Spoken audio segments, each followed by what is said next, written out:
you, Chair. Present is Dr. Jacobs, Mr. Munyai, Ms. Keller, Dr. Harvard, Mr. Siwela, Mr. Thaba, Ms. Clark, Ms. Wilson, Ms. Ishmael, Ms. Chirwa, Mr. Van Staden, and Mr. Imam Sheikh. Thank you, Chair. I haven't received any apologies yet. Thank you, Chair. Thank you very much. Mr. Khatla, can you give us an indication who is present from the National Department of Health? Morning, Honourable Chair, Honourable members and colleagues. I'm just going to introduce the members who are here because Mr. Khatla is momentarily detained. He will be joining us in a moment, but we're pleased to say that the Honourable Deputy Minister, Dr. Sibongiseni Dlomo, is on the platform. Our Director General, Dr. Sandile Buthelezi, is on the platform. And then also accompanying me is Dr. Tulare in the department and Ms. Mpanza. Others may be joining us. Mr. Khatla will also be joining. And then from our advisory committee, we also have a number of members who have joined and others will be joining during the meeting. Thank you, Chair. Thank you very much. Welcome also to the Deputy Minister to this meeting. State Law Advisors. Good morning, Chairperson, honourable members. Today we have myself, Aisha Johar, present, as well as Theo Hercules. Thank you. Thank you. Legal Services of Parliament. Thank you, Chair. Swan Isaac from Legal Services is present. Thank you. Thank you. I don't think I've left anybody out. Should be in this meeting. Honourable members, before we proceed, let me remind you that this meeting, this virtual meeting, is deemed to be in the precinct of Parliament and therefore constitutes a meeting of a committee of the National Assembly for official purposes only. In addition to the rules of virtual sittings, the rules of the National Assembly, including the rules of debate, apply. Members enjoy the same powers and privileges that apply in a sitting of the National Assembly. Members should equally note that anything said in the virtual platform is deemed to have been said to the House and may be ruled upon. All members who have logged in shall be considered to be present and are requested to mute their microphones and only unmute when recognized to speak. This is because the microphones are very sensitive and will pick up noise which might disturb the attention of other members.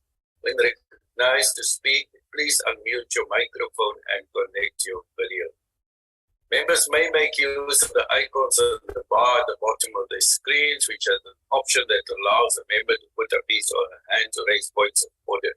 The Secretariat will assist in alerting the chairperson to members requesting to speak. When using the virtual system, members are urged to refrain or desist from unnecessary points of order or interjections. We will now proceed to receive a presentation from the National Department of Health on the schedule of the NHI bill, which is also called the repeal and amendment, which is the repeal and amendment of legislation affected by the Act, with specific reference to clause 58 of the NHI bill. I see two hands have been raised on the platform. I'm going to take those hands before I hand over to the department. Ms. Clark and Ms. Wilson. Thank you, Chairperson, and good morning to everybody.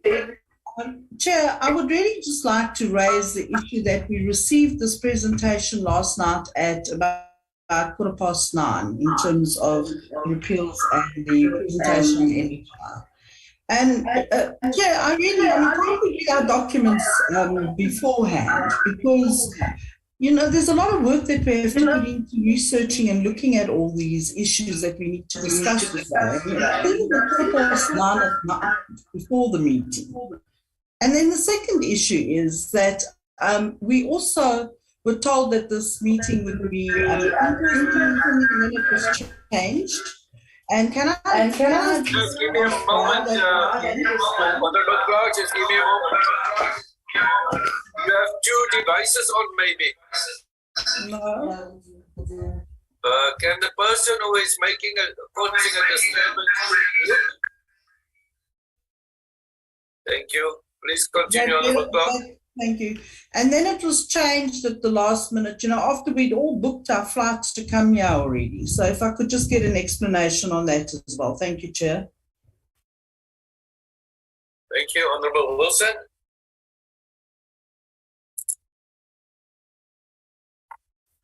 You can hear me. I'm just trying to get more volume here. Yes, Chairperson, Yes, I'm very, very upset. Quite frankly. Okay, so Chairperson, number one, we've had several amendments in the last couple of days to the notices and what the procedure is today. That's frustrating in itself, particularly we were told, and you were absolutely, it would be an in-person meeting. It was not negotiable and everybody must be here. Now, we had a big enough problem trying to get flights as it is, so we all made preparations. Discovered at the last minute that it was going to be a virtual meeting. That's unacceptable. We put ourselves out there to make sure that we can be here. We've been requesting these online meetings, virtual face-to-face meetings for a long time. You then say it's absolute adamant, it's not negotiable, it will be a face-to-face meeting, and then it changes. Then we had various notice changes, amendments to the notices for today. And then on top of that, we only get a presentation at 9:30 last night. Now, this is a very critical ball, and it takes a lot of work, and it takes a lot of, and right now we sit with a situation where we've barely had a chance to do that. It's unacceptable, and I'm not blaming the Secretariat. I don't think it's their fault, but I think we're also putting them under a lot of unnecessary pressure, Chair. And I'm very, very unhappy. I'm sorry, it's just not acceptable when we are dealing with a bill of this magnitude. Thank you. Thank you, Honorable Munyai. I wanted to say that even under these circumstances, Honorable Chair, it's important to be in solidarity with you, and I know situation might not be in your hand. Only if you can be given an opportunity to explain, then perhaps we may understand. Thank you. Thank you very much. Honorable members, let me take you through the second part first. Yes, there was a notice given by myself that all meetings be physically. But there is a challenge which we were only informed of 2 days ago, that the physical meetings would not, Parliament wouldn't be able to broadcast those meetings. In other words, that the public would not have access to the meetings, even if they do not participate in raising anything in the meetings, but meetings are deemed or are being requested to be accessible to the public. And that's a reason for us then having parliamentary YouTube streaming take place, and that why we actually have a channel for Parliament's work, a TV channel for it. So that was the first challenge. The second one is that we had received, and I had given you a notice, that no hybrid meetings were allowed anymore. So the option was going virtually or going hybrid, and hybrid was not allowed. I had called the chair of chairs, and it is not allowed because of the reasons which were put forward. So we were left only with one option. In order for us to meet the constitutionality of what we do, it was then to go to virtual meetings. So I apologize for that, honorable members, but it is what it is, in the sense that we were given this notice 2 days ago, and number two, that we had to take the best option in the interest of all the people of South Africa. So it then became a virtual meeting, and I hope that you do fully understand that.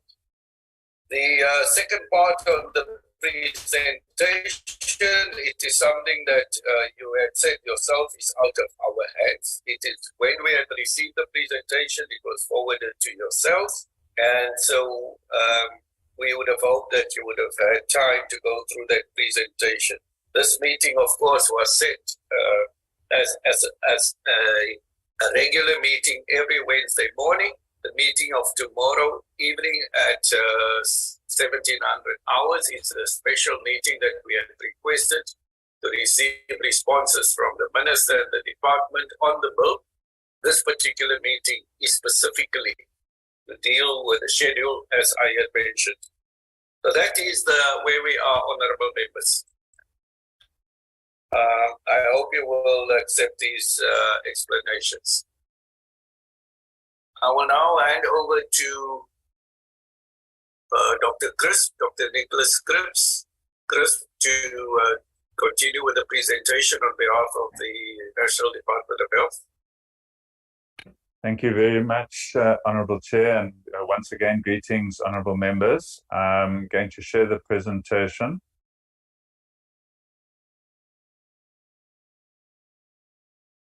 Try and get it onto, yeah.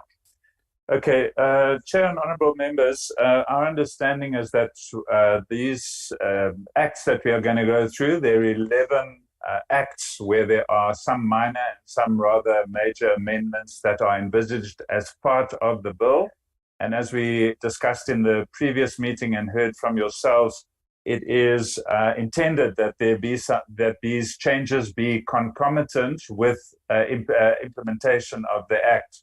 But we'll go through because we also know from the previous discussions on the bill that different clauses will be promulgated at different times. So that must just be taken in context as we present.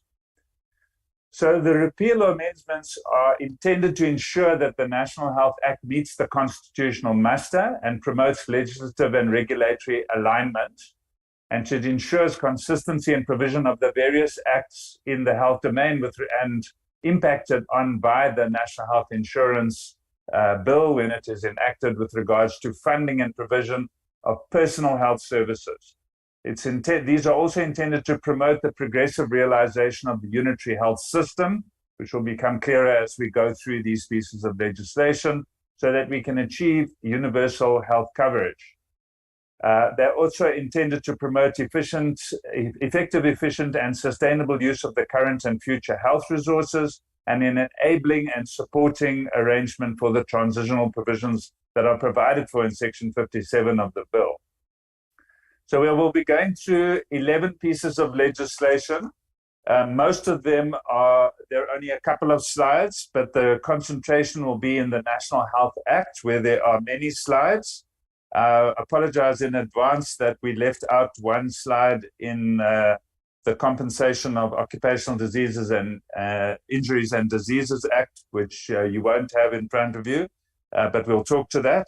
And then section under the National Health Act, there's also 3 slides under Section 27, which were inadvertently admitted, for which I apologize. So the way we've laid this out, Honourable Chair, is that we'll deal with each act and the clauses that are amended in the schedule of the bill, and we will just indicate which section it is on the left-hand side, what the proposed amendment is. We've done the markup so that you can see what is added and what is deleted. It's a little bit easier to follow like this than it is in the schedule, and then a rationale. So in terms of the Medicines and Related Substances Act, which is Act 101 of 1965, which has been amended many times, there's a Section 22G deals with the pricing committee, where there are amendments in the schedule to subsections 1 and 3. And you can see them marked with additions in red and underlined, and the deletions where we have struck out the clauses. So in Section 22G1, it's just an insertion of the consultation where the minister shall, in consultation with the Office of Products Procurement, which is established in terms of the NHI, appoint for a period of not exceeding 5 years the persons for this committee. So it's just to add the rationale is that we don't want a misalignment between what is happening in the department as authorized by the minister and what is happening in the National Health Insurance Fund. It's to bring that pricing together in one framework. And then under Section 22G of the Medicines Act, there are provisions for a transparent pricing mechanism, which is currently executed in the National Department of Health, and for which there is a unit in the Department of Health. And the intention with the amendments is that we avoid overlap of the pricing and reimbursement strategy, and that it is the same pricing and reimbursement strategy for products that are regulated under the Medicines and Related Substances Act. So, Chair, I don't know if you want me to stop after each act. This is the only slide on the Medicines and Related Substances Act. I think we could possibly take a number of slides. Okay. For the Chris. Okay, Chair, thank you.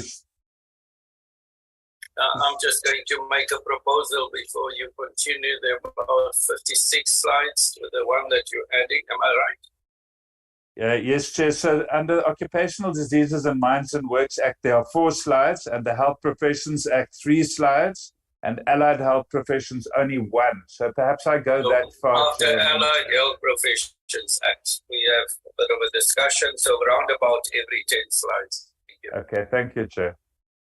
Okay, so in terms of the Occupational Diseases and Mines and Works Act, which is Act 78 of 1973, again amended many times, the cost of medical examinations is dealt with in Section 36, and it is as proposed in the schedule that in 36.1, the words "to be purchased and paid for by the National Health Insurance Fund," established in terms of Section 9 of the National Health Act 2019, and then, excuse me, subsections A and B, which dealt with how a person would pay for their own health care or it would be borne by the employer, be struck out or deleted. And the rationale for this is that once the National Health Insurance Bill is enacted and provides for universal equitable access to health care, it means that no one will be deprived of their rights to healthcare because of their socioeconomic position.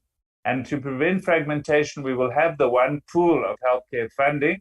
And at that point, when mine workers visit healthcare facilities for their personal healthcare, the cost of those services will be paid through by the fund through that tax mechanism. So, excuse me, there will not be any need for mine workers to pay directly for any costs associated, which would have previously been authorized by the Director General in terms of this clause of this Act. Also in the Occupational Diseases and Mines and Works Act, there's a section that was added, Section 36A1, also dealing with medical expenses and a further explanation about legitimate and proven costs being incurred and how to pick them up. It's pretty much the same rationale why this is no longer needed or will be no longer needed once the National Health Insurance Fund is responsible for paying for these personal health services. So any legitimate or proven medical costs that are to be incurred in this environment will be paid for by the fund and need not be paid for by either the employer or the employee in the mines and works environment. There's a section 36A2, which is just a further extension of the same clause, and it's again the same explanation that there would be no purpose in allowing or requiring persons to pay from a different source when the NHI tax-funded fund is available and then the entitlement is extended to people who are covered by this piece of legislation. So if the fund is comprehensively covering all medical needs at that time, then they would cover the employees of mines and works at the same time through that single fund. So the bill covers that in Section 8, and it's in terms of that we feel that this would be a superfluous comment and would just create confusion in the funding of the health services. Part 3 of Section 36A in the Occupational Diseases and Mines and Works Act provides for an owner and includes labor brokers in that space taking responsibility for certain healthcare. And once more, since it's not necessary to pay through a different mechanism for the employees in occupational environment in mines and works, they will be covered from the fund, and since they will be paying taxes and the necessary levies that will be generated once those clauses of the bill are enacted and promulgated, there will be no purpose for this clause in the Occupational Diseases and Mines and Work Act. So in terms of the Health Professions Act, there are 3 slides, 3 sections. The first one deals with fees. This is the Health Professions Act 56 of 1974. These are old pieces of legislation, so there are many amendments in them. But there's a section 53(1) that provides for fees charged by registered persons, so that's health professionals. And the proposal under section 53(1), which used to provide for the way in which, a professional charges for their health services, should be enhanced by saying that every person registered under this act, in this section referred to as the practitioner, shall, unless the circumstances render it impossible for him or her to do so, before rendering any services which are not covered by the National Health Insurance Fund established by Section 9 of the National Health Insurance Act 2019, inform the person to whom the services are to be rendered, or any person responsible for the maintenance of such person, for the fees which he intends to charge for such services. So at the moment, that clause applies for all services that are rendered in terms of this legislation. But once the National Health Insurance Fund is paying for fees, the onus will be only for informing the patient about those services that are not covered by the National Health Insurance. So the rationale is that by doing this, we just make it a lot clearer that the legislation is referring specifically to those those services or benefits that are not being covered by the National Health Insurance Fund. There's a further subsection 2, where again it's a similar situation. Any practitioner who, in respect of any services rendered by him or her, and again which are not covered by the National Health Insurance Fund, claims payment from a person, then they must first furnish that person with a detailed account within a reasonable period. So at the moment, the requirement is for all services, that once the National Health Insurance Fund is covering certain benefits, then it will only be for those that are not covered by the National Health Insurance Fund. The last amendment is it's similarly related, when the provision in section 53(3)A at the moment is that the patient may, within 3 months after receipt of an account referred to in subsection 2, which was the section above that we've just been through, apply in writing to the professional board to determine the amount which, in the opinion of the professional board, should have been charged in respect of the services to which the account relates. And then the addition is, and which are not covered by the National Health Insurance Fund, because again, the National Health Insurance Fund will cover the remaining benefits. So the 3 clauses are related, and what the amendments are attempting to do is to just make sure that it's clear that professionals must inform the patients, as they do have to at the moment, only in respect of those clauses that are, those benefits that are not covered by the National Health Insurance Fund. Then, Chair, the Allied Health Professions Act, the amendment here is very similar to that in the Health Professions Act. This is an Act 63 of 1982, where there's a clause 38 capital A1, which deals with charges registered by persons registered in terms of this piece of legislation.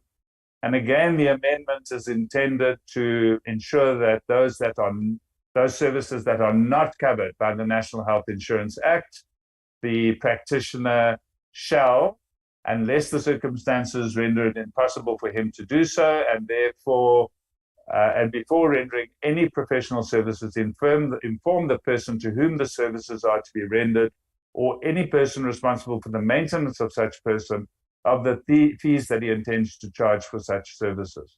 So it's very similar to the previous piece of legislation. So this, again, is related back to Clause 8 of the NHI Bill, which is intended for the user to be clear which services are paid for by them and which are paid for by the fund. Thank you, Chair. I'll pause there.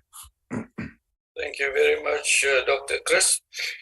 I will take a hand. Honorable members, I see the hand of Honorable Munyai. Shall I start, Chair, Honorable Chair? Before I start, I'm trying to see if there are any other hands. Just give me a short moment. Only yours at the moment. You may start. Wilson after that.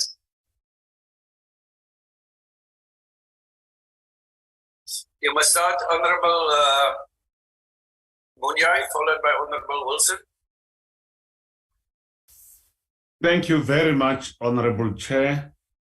If you agree, I may also lower down the,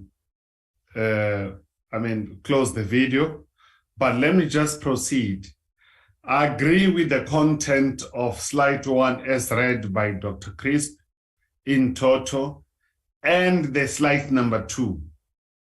And I also reaffirm the slide number 3 as he read it, but it's important because I'm going to send over areas of agreement and disagreement on this slide. But let me reaffirm on the slide number 3 what I agree with him.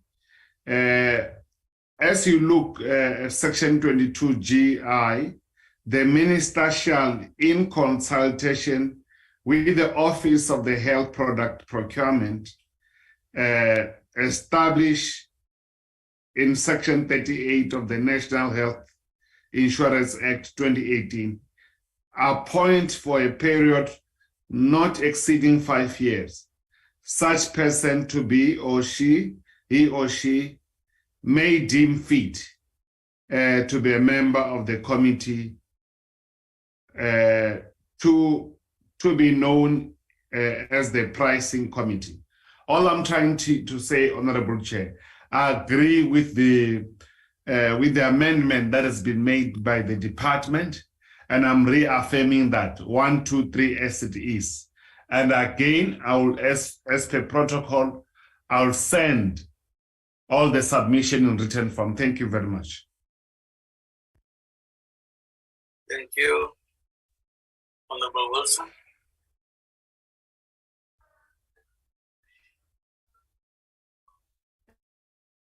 So I need some help here, and maybe somebody even from the legal team can help me. So what we're seeing here is proposed amendments to various acts and things that have been passed in Parliament prior to this.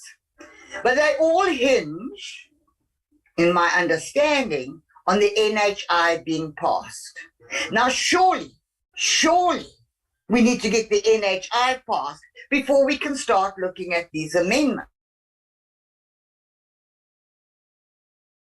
Surely, there must be a degree of public participation here with the stakeholders. So quite frankly, I think we're putting the cart before the horse. And I'm very concerned about that. And then just a quick one on the Medicine and Related Substances Act. And the presumption there is that everybody will be contracted into NHI. And that's not going to happen. We know that.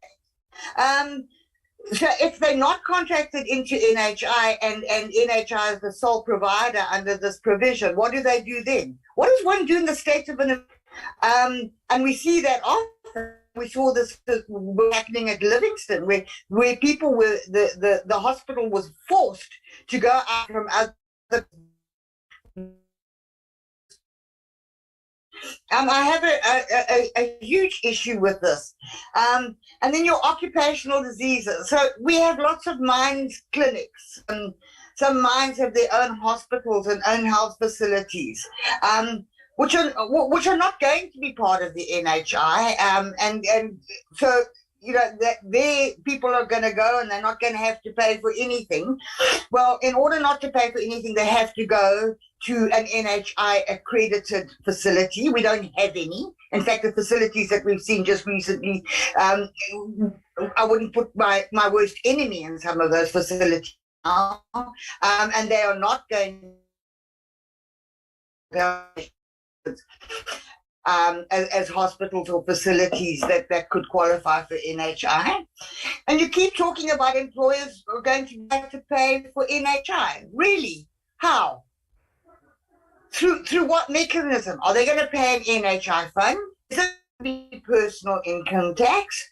Are we going to increase that as well? And it raises concerns because I went through the Davis Tax Commission last night, and he's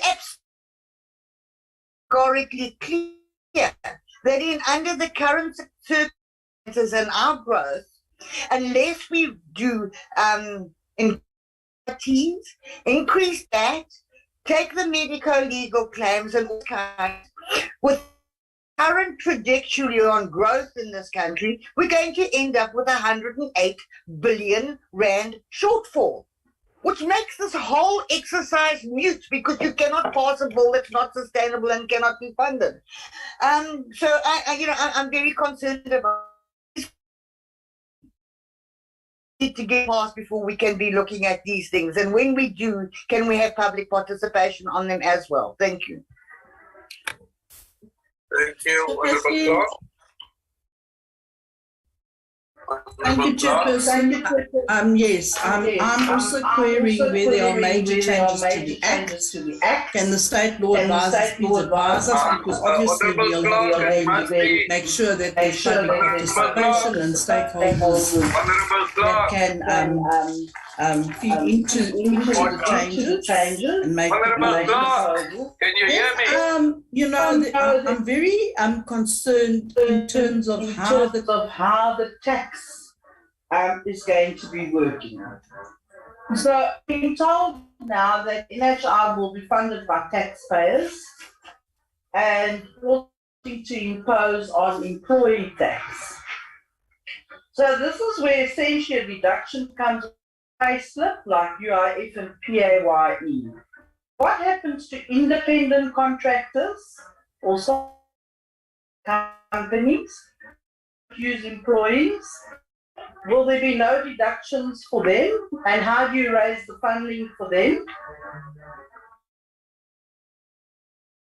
Actually, you know that employees earn less, generally employees earn less than contractors, and would, then employees would take the full brunt of the taxes being raised contract. And then also, if you're an independent contractor who owns their own company, but you're essentially the owner, person working in the company, you would get paid your lump sum contract prices without any pay slip or IP5, and when it comes time to declare your taxes, they would work out their profit or loss and pay the income tax on the amount, if any taxes. However, they do not contribute to any form of employee tax whatsoever. Which is where they intend to add where would they then intend to add an additional tax in terms of that? If you could just give me that feedback, thank you.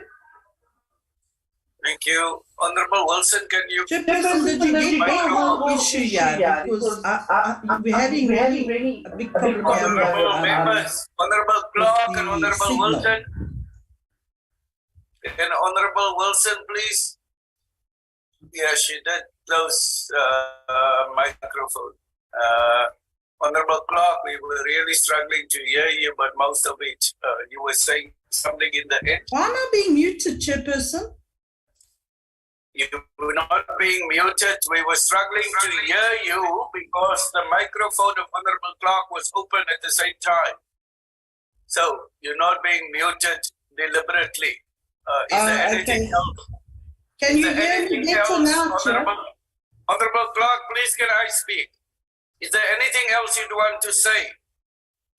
Well, Chairperson, I don't know up until when did you hear me, but I'm concerned. I am concerned about how the taxes will be raised in terms of employees and employees that have to submit their taxes via RP5s. And I'm also concerned how taxes will be raised in terms of contractors, because contractors obviously earn a rate, and of course they earn a lot more than employees, yet employees seem to carry the burden of the taxes in terms of this issue. And then if you are an independent contractor, you would get paid your lump sum contract price without any pay slip or RP5. And when it comes time to declare your taxes, you would work out the profit or loss and pay the income tax on the amount, if any taxes are ever. They do not contribute to any form of employee tax whatsoever, which is where the intended to add an additional tax. So, I just find that the way they're going to raise taxes, when you look at employees' tax and you look at private contractors that are, employees are going to be the burden of that. Can you explain to us how they're going to be doing that? Thank you. Thank you. I'm going to name the other members in order as I see them on the system. It would be Siwela, Kela, Churwa, Ismail. Siwela, Kela, Churwa, Ismail. In that order. Thank you, Chairperson. Can you hear me, Chairperson? Yes, we can hear you. Okay. Firstly, let me indicate that I support the contribution by Honorable Nyai on slide 1, 2, and 3, and further indicate, Chairperson, that we know that public consultation has been done throughout the provinces, and also oral presentations by various stakeholders. And I do think it will not be proper at this stage for Honorable with disregard of the public participation. The amendments that are being proposed are in order, as the NHI bill include amendments to the Act at the same time as the bill, because they go hand in hand. These changes are based on the NHI white paper, which was consulted for many years. And as I continue, Chairperson, I also wish to indicate that I support the proposal by the department on slide 4, clause 36, which deals with the cost of medical examination, and also slide 5, pricing 22G, and lastly, slide 6, which deals with medical expenses, and that's clause 36A1. Thank you, Chairperson.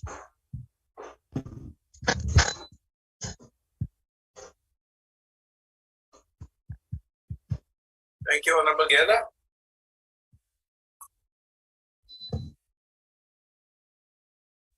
Thank you very much, Chairperson. Allow me not to show my video due to some connection challenges. Chairperson, I rise to support Honorable Munyai and also Honorable Siwela on their submission. Indeed, Chair, I want to also to emphasize that we did have public consultation with the community, or with the residents or stakeholders, all stakeholders.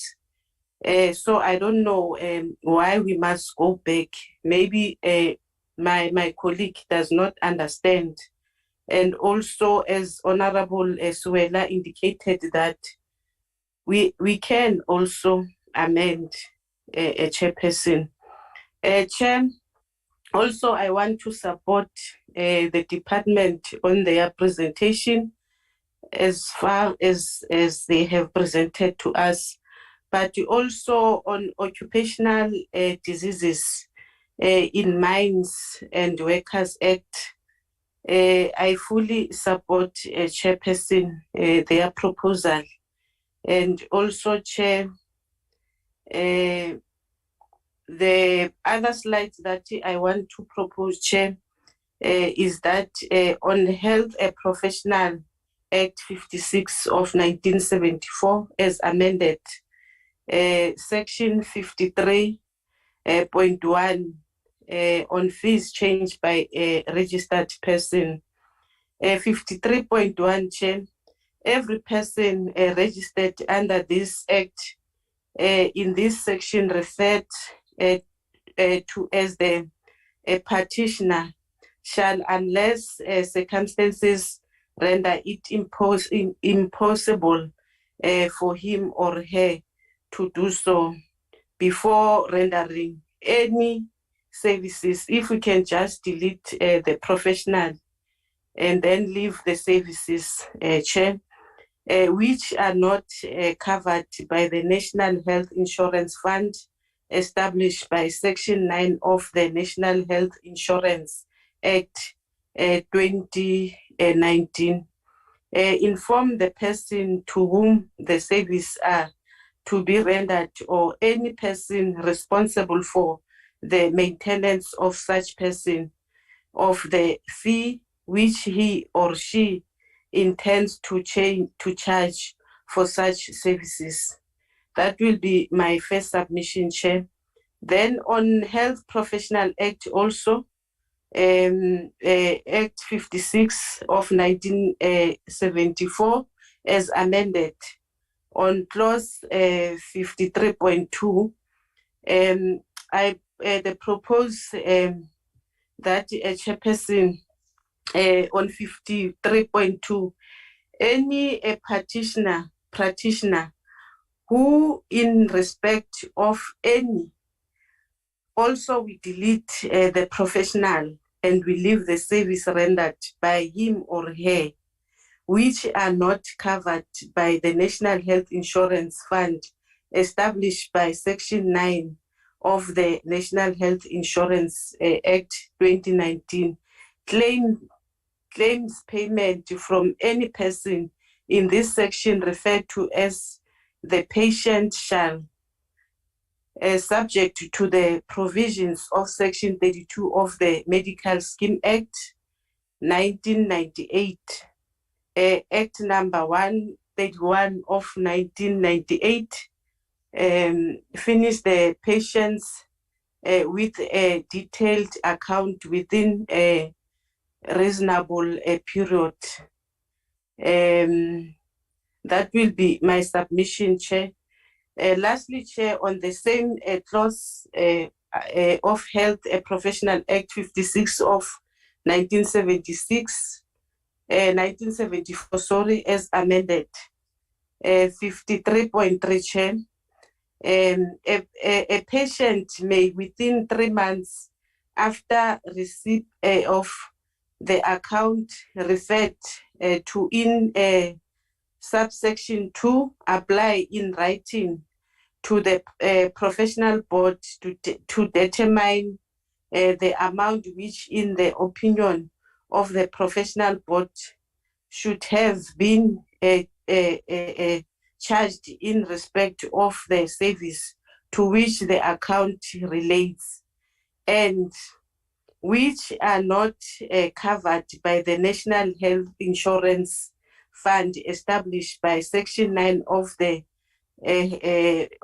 National Health Insurance Act 2019, and the professional board shall, as soon as possible after receipt of the application, determined the set amount and notify the practitioner and the patient in writing of the amount so determined. Thank you, Chair.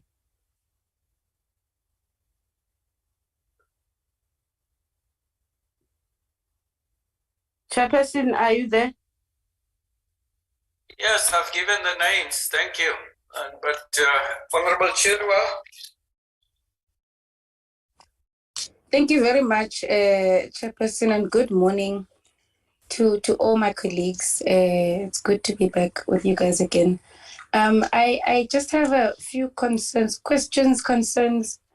whichever fits. But my first question is that I was under the impression that the department, following our deliberations and our contributions, on certain concerns, on certain issues regarding the affected legislation, that they would come back and give a clarification, or rather advise on which alternative way they would go about in resolving the issues that we raised, numerous issues that we raised during the deliberations, the clause-by-clause deliberations. I'm particularly saying this because we were also affirmed that there's a group of people from the NGOH who are attending our portfolio committee meetings when we were raising those concerns. But I see in their presentation, and even in what we've heard from them today, majority of those issues were not responded to. So I just want to get to hear from the department, when are they going to come and respond specifically to the issues pertaining to legislation that we raised?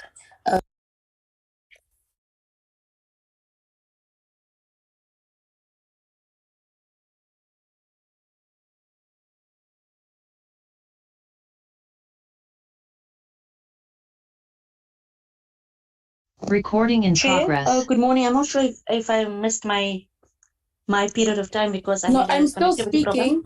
I don't know who muted me, but Okay, I was still on the floor. I thought that was a bit sudden. Please continue. Yes, I'm saying the department must clarify on the things that we raised during the clause-by-clause deliberations, because we were under the impression that there is personnel, particularly from the department, that is taking in our comments, and that the department would come back and respond to the issues pertaining to legislation that we raised during the clause-by-clause deliberations. And sadly, that did not happen in their presentation, and not even half of the issues we raised have been covered. And the fact that the department is just going to say it's constitutional sadly does not suffice. We need those things that we raised, detail for detail, to also be reverted to by the department back to the portfolio committee, because then otherwise those deliberations were useless. If the department is not going to come back and say, okay, in this particular issue, this was a valid concern, especially because even the legal department was involved in us raising those concerns. And then second to that, there's other issues despite the legislation that we raise concern about regarding the NHI. And I don't think the department should just put them on the side. For instance, the referral system in the NHI that's going to subject our people to the very same public hospitals that they're going to accept this time around without the budget, because the budget will be flooded into the private sector. It's a real concern that I want us to address, especially because, first of all, these clinics that our people in township and rural areas are not even ideal clinics and don't qualify to be part of the NHI. So the department should come back and tell us what then happens in that instance, that majority of health facilities in townships and rural areas do not qualify to be part of the NHI program, and will not qualify to be part of the NHI program, because the NHI program will take the money from the public sector and take it into the private sector, because the private sector will not have time to debate with the government about the payment system. You'll have to pay, otherwise people will drop out of the NHI system. And secondary to that, what then happens if facilities, especially the private sector, do not apply to be part of the NHI? So issues like those ones, issues of infrastructure, who then caters for the infrastructure development of the public sector if all our money is now going to be centralized around paying back the services from the private sector, which is not going to be forgiving, because the private sector does not work on integrity. They prioritize profit. And I feel like it's very sad that the department is avoiding these very important conversations, which then legitimize our fact that this is just another money laundering scheme of the African National Congress that we should be very wary of. And then lastly, we wrote a letter to the chairperson when Minister Tito Mboweni was still the Minister of Finance, asking the chairperson that the minister must come in and explain to us. We wrote it as the EFF because we saw that there's an issue of funding that is going to suffice. And it's proving to be the case even in this meeting, as there's many loopholes and gaps, even the things that the department has presented to us that have not been addressed adequately. And we want to send this request once again, that can the Minister of Finance come in? Honorable Chairman, give me a moment to take that order, please. Point of order, Honorable Munyai. I wanted to raise the order based on the following reason, Honorable Chair, that the bill is before Parliament. It's not an ANC money laundering schemes, please. Thank you. Thank you. I suddenly see a lot of hands have gone up. Can't you just shut up? Honorable Chairman, can I just take those points of order? so many hands have gone up now. I think that was the point of order. Honorable Chirwa, please continue. I'm going to just ignore the other hands for a short while, just for you to complete. Then I'll take those hands. Thank you very much, Chairperson. So I just want to ask for this request once again, that the Chairperson of the Portfolio Committee responds favorably to the letter that we wrote as the EFF. The Minister of Finance comes in as his obligation as the person who's in charge on how the finances of this country are going to run, and also making sure that this particular NHI programs, but we want to know how is it going to happen, because with the current compass that we have, the inability of the department to answer to us how much each of these things are going to cost. We raised numerous financial concerns, even in the deliberations of the NHI, on how this thing was going to be funded, on how certain bodies and certain entities were going to be established with the current PES deficiency in the country. And these questions are not being answered. So we need to hear directly from the minister himself on how the NHI is going to be funded. This is despite the fact that we are not in agreement with the NHI. But there is a concern that we should not sideline, because we are going to end up in a rut. And we cannot afford to have the health system of this particular country, despite the fact that you have collapsed it as the African National Congress. We cannot accept or see that there's a rut that we are following in and allow it to happen without contesting the serious people or confronting the people that are in charge of this particular issue. So I just want to send this particular request once again to the Chairperson. Please allow this Portfolio Committee to engage the Minister of Finance so he can break down to us on how they're going to fund the National Health Insurance. Thank you very much, Chairperson. Thank you very much. I said I was going to take those hands, and I note there's still two people outstanding. It's Honorable Members Kaba and Ismail, but I've seen these hands go up here, and I want to give them an opportunity and go back to the normal pattern of taking hands. Honorable Kaba, Clark, and Ismail.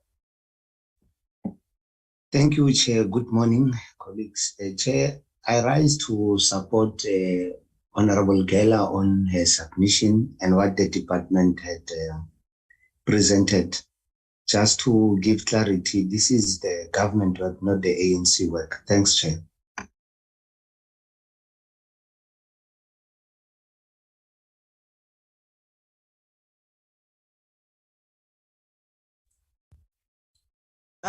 Chairperson, I also echo the sentiment, and I also wrote to you and the Minister of Finance to come and do a presentation to this committee in terms of the financial aspects of this bill, and we have not been heard.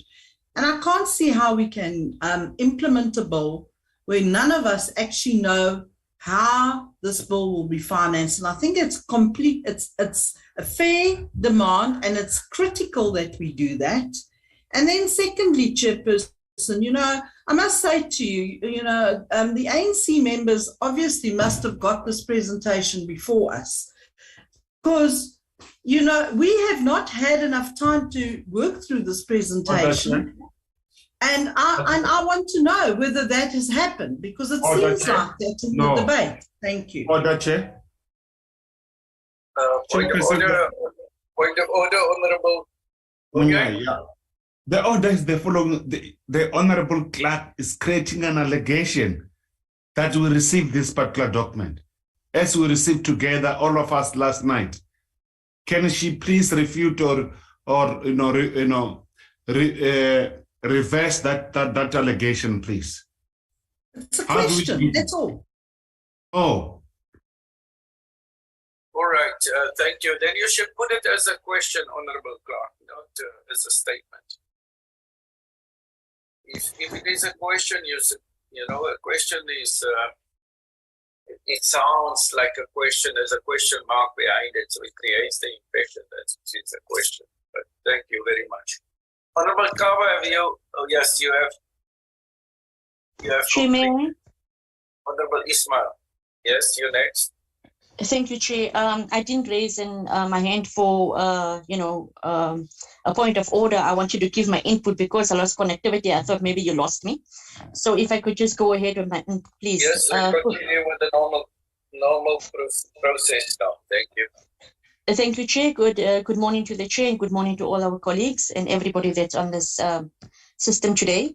I just have a few inputs and I want to highlight and make it clear that, I think the majority of our concerns, and most especially what I'm raising today as a matter of concern, is that we are discussing this again before the actual passing of the NHI bill, considering the fact that we've raised so many issues that we've requested the legal advisors to comment on. And I think it would only be fair that before we go on to this sphere of the discussions, we actually get an input from the legal advisors on the very, very many issues that we've actually raised. I think that should be step one for us to get some clarity on these matters. The issue of, financial feasibility studies, I've had colleagues speaking before me, but these are issues that we've raised over and over and over again. And while we have the department here that actually, we've got the presentation very late, and that's a fact, the reality is that we would have appreciated that we get, input or at least feedback on our queries before we actually go to this sphere of where the discussions are right now. Chair, if you could, at least listen to us on that level and maybe arrange that for us, we would appreciate it. My next point is that the impact on taxpayers, is becoming more and more and more worrisome because the load is going to be so much on the taxpayer. And we really need to know that how is this actually going to be working, considering that we have such a huge unemployment rate in this country. With the issue of, our public healthcare facilities, the state of our healthcare facilities right now, surely, this really doesn't make sense. There's no logical, realistic sense discussing this NHI bill actually going further, considering that most of our public healthcare facilities will not, actually adhere to the requirements of the compliance of the NHI for that matter. So we really should be getting the basics right first. And I think we need that assurance from the department of where we are right now and how this is actually going to be fixed and implemented. Because right now we're looking at an NHI bill that, we want certain political parties pushed at Parliament, whereas, we're actually draining the system even further and we're putting an overburden on our public healthcare, or we will be putting a huge burden on our already strained public healthcare system. And really this doesn't make any logical sense. I mean, the FFC report has stated clearly that less and less of our clinics are actually reaching ideal clinic status. So really, I think where we are right now, I think with most or majority of our inputs is the fact that I see Honorable Kaba is saying the NHI is a matter of health and not finance. The issue here is that we're looking at a bill that is looking at major sources of money.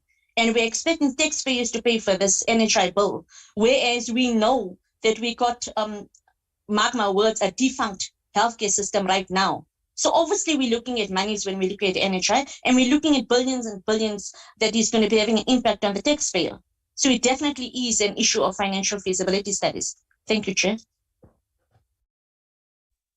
Chair. Yes, Honorable Gela. Yes, Chair. It seems as if our colleagues are not ready. They are not taking their work serious, because even if you got the presentation late, you were supposed to read it and prepare yourself for the meeting. Not when it's you guys that are deliberating. On a point of order, Chair. And Chairperson. Honorable Gela, there's a point of order from Honorable Wilson. There's a Honorable Chirwa, if you want to speak, please just call a point of order. Don't just speak. Honorable Wilson has raised a point of order. Honorable Wilson.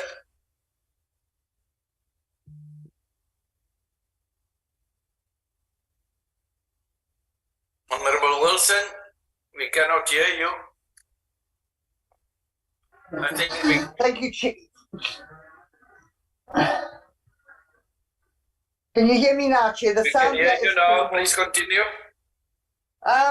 Chairperson, quite frankly, Honourable Gela is out of line. We are dealing with a bill of of massive magnitude here, and it's critical to a lot of things right now. And when we receive presentations at 9:30 at night, and some of us are trying to catch flights at 6 o'clock in the morning, and we're on airplanes where we don't have access to this information, is not fair. And Honorable Geller is out of line. I'm sorry, that comment is not acceptable. We got the documentation very late, and she might have sat up all night to do her work, which I suspect. Well, let's not go there. The rest of us were flying down for a one-on-one meeting that just didn't happen. So I'm sorry, she's out of line. Yes, Honorable Gela, I think you should just withdraw that statement. Thank you. I agree with Honorable Wilson. I withdraw, Chairperson. Thank you very much, Honorable Gela. Honorable members. Yeah, I was still on the platform. All right. Please complete what you wanted to say. And then after that will be Honorable Chirwa. Yes, Chairperson. I think, Chairperson, although all of us got the presentation very late, but we knew that today there is this kind of a meeting that we must sit. And even last week you indicated that we are going to meet and continue with the work so that at least we reach and also we go to the Parliament and debate the bill before Parliament arise. So I think, Chairperson, let's continue with the work and also do as we have agreed last week that we are going to focus on this schedule as part of our work. Thank you very much, Chairperson. Thank you very much, Honorable Chirwa.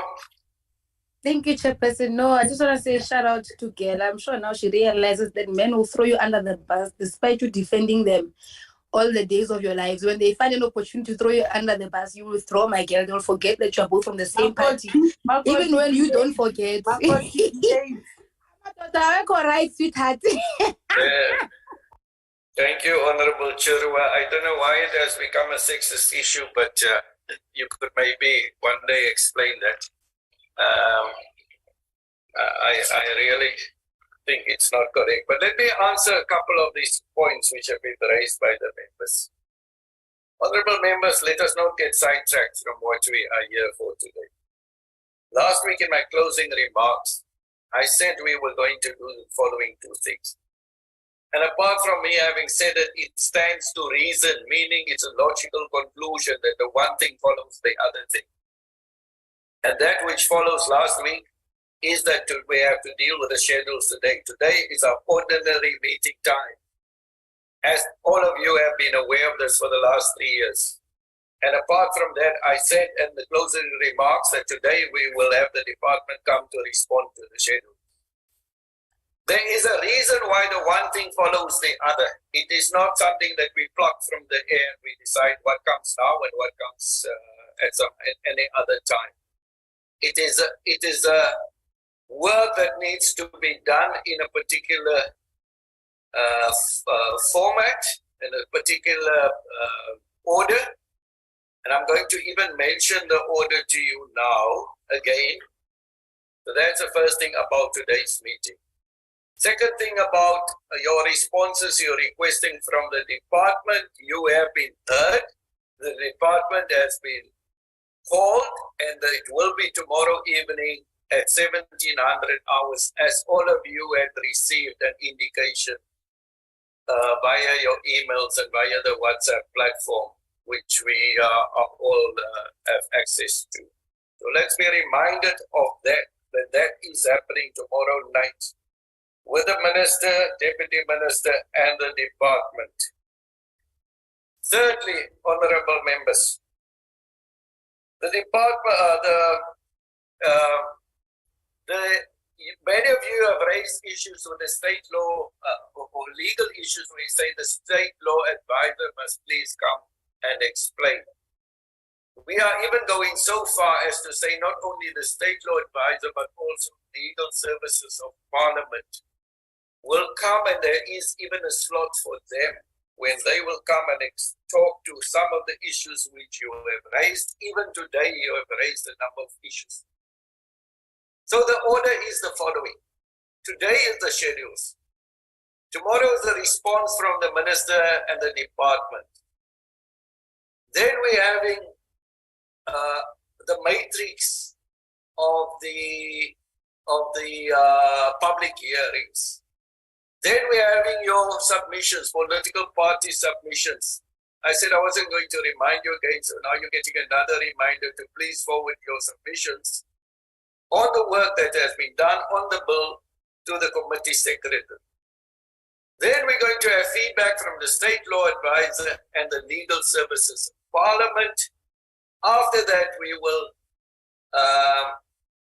have a discussion on the A list and the B bill that should be compiled by our team of committee secretary, the content advisor, our researchers, and so that will be drawn up.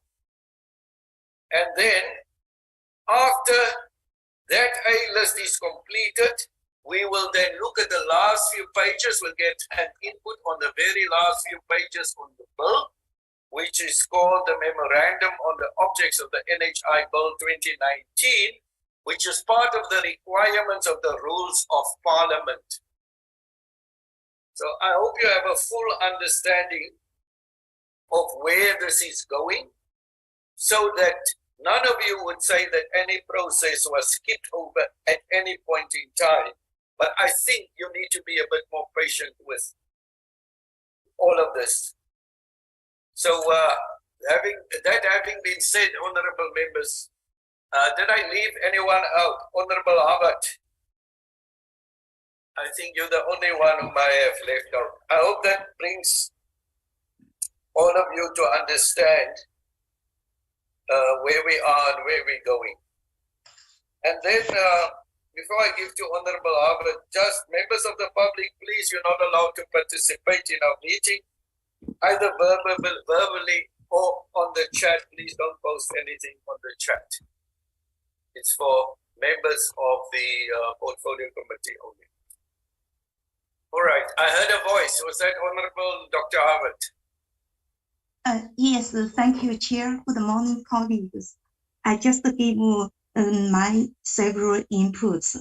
For Occupational Diseases in Mine and Work Act 78 of 1973, for 36A Section 2 medical expenses, I fully agree this section is deleted because compensation for occupational injuries in mines and works will be required to allocate and pay an NHI tax as a portion of the medical entitlement into the NHI fund.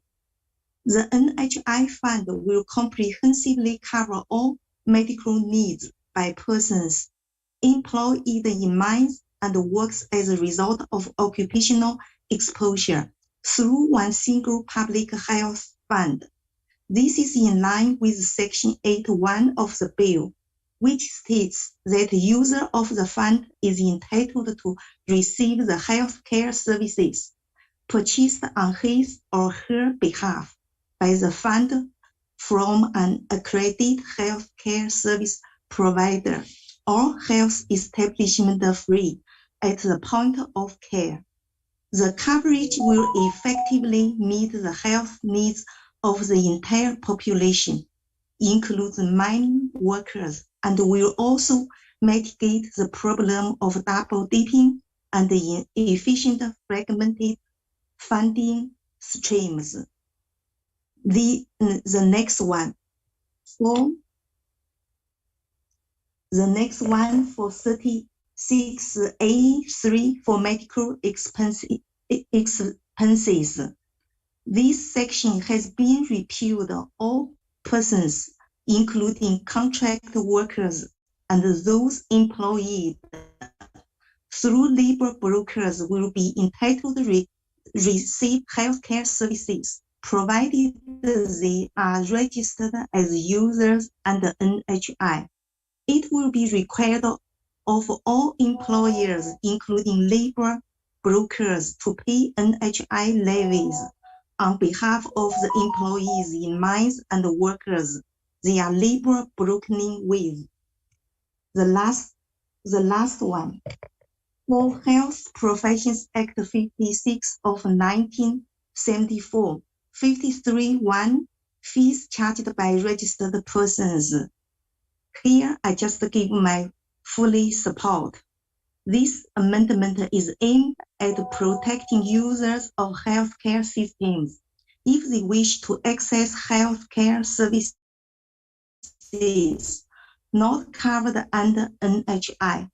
The healthcare practitioner is compelled to inform users the services they wish to access are not covered under NHI.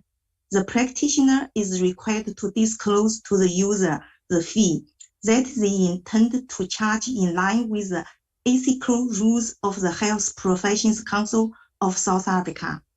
Also, last Chair, I fully rise to support Honorable Moyai, Honorable Siwela, Honorable Gela, and Honorable Kaba's submission. Thank you, Chair.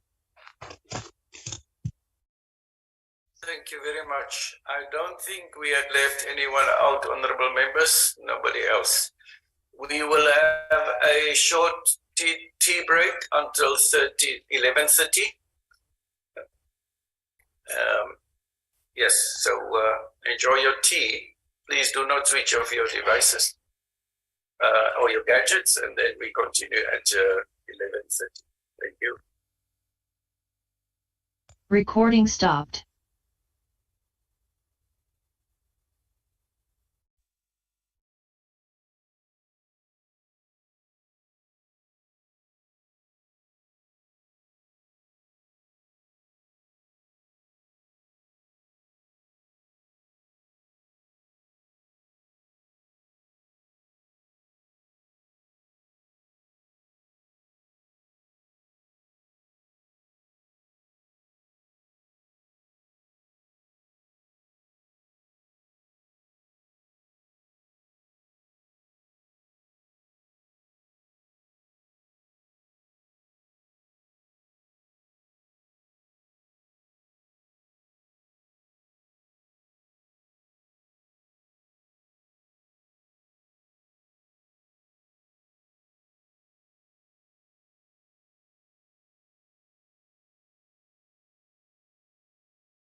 where it ends. So, Dr. Nicholas Chris, can you please continue? Thank you very much, Chair. I'm going to reshare the slides. I think we were on slide 12, so we'll commence again at slide 13. And this deals with the Compensation for Occupational Injuries and Diseases Act of 1993. So in the schedule dealing with this piece of legislation, there are two proposed amendments to the definitions. There's a definition of compensation, and in the amendment in the bill, in the schedule to the bill, the one definition amendment is to delete the second half of the definition of compensation. So it will now read just compensation means compensation in terms of this act, and it will delete and where applicable medical aid or payment of the cost of such medical aid. Then there's a definition 24 of a medical aid, means medical, surgical, or hospital treatment, skilled nursing services, or remedial treatment approved by the Commissioner, the supply and repair of prostheses or any device necessitated by disablement, and ambulance services where, in the opinion of the Commissioner, they were essential. So in the bill, that is deleted, and the rationale for the deletion is that compensation of personal healthcare services covered under the Compensation for Occupational Injuries and Diseases Act will be included in the comprehensive healthcare services covered by the fund. So it would be a restatement of a double financing mechanism. And there would be no need for providers to be paid through mechanisms applicable through medical schemes, since the fund will be paying for the services and benefits related to this kind of care under this piece of legislation. The second amendment in the schedule on Compensation for Occupational Injuries and Diseases Act is in section 16A, where there's a deletion of the words the cost of medical aid.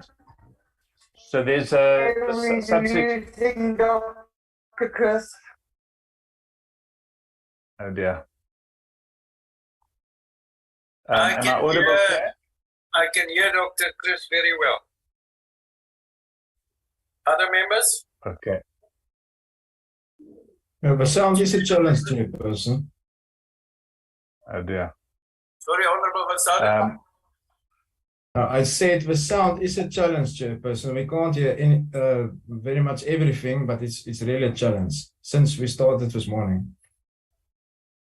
Yes, but in between, I am able. Yeah, sorry, Honorable members, please don't all respond. I can hear Dr. Chris very well, very clearly. Chair, I also can hear him. Thank you. Me too, Chair. I can hear him. So, honorable members should look at the individual connectivity, or look at your devices or gadgets that you have your volumes properly set, etc. All right, Dr. Chris, please continue. Thank you, Chair. Please indicate if the sound gets poor, and then we can pause and see if we can get better sound again. So subsection A will now read, according to the schedule in the bill, the payment of compensation or other pecuniary benefits to or on behalf of or in respect of employees in terms of this act where no other person is liable for such payment. So the deletion would be the cost of medical aid. And that deletion is necessary because payment of personal health services will not be determined through the medical regime once the bill is enacted, and will be part of the NHI reimbursement. So under NHI, healthcare providers will be reimbursed using uniform approaches informed by overall health systems priorities, as we've discussed in the main body of the bill.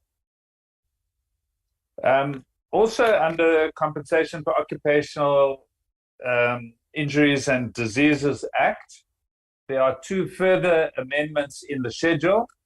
Section 42, subsection 2 is deleted, and that clause currently reads, such expenses incurred by the employee to comply with the provisions of this section as the Commissioner may deem necessary and reasonable, and the prescribed remuneration for a medical examination in terms of this section shall be paid by the party requiring the examination. There's also a deletion in section 42 sub 4, where it says that an employee shall be entitled, and then the deletion is at his own expense, to have a medical practitioner or chiropractor of his choice present at an examination by a designated medical practitioner. And the rationale for these deletions is that users of healthcare services under this piece of legislation, the COIDA law, will not be required to incur medical expenses if they are seeking a second opinion. These healthcare services should be accessible to all users, whether employed or not, and they must be free at the point of care. No user must be denied access to needed healthcare services from a health service provider of their choice, provided they are contracted to the fund.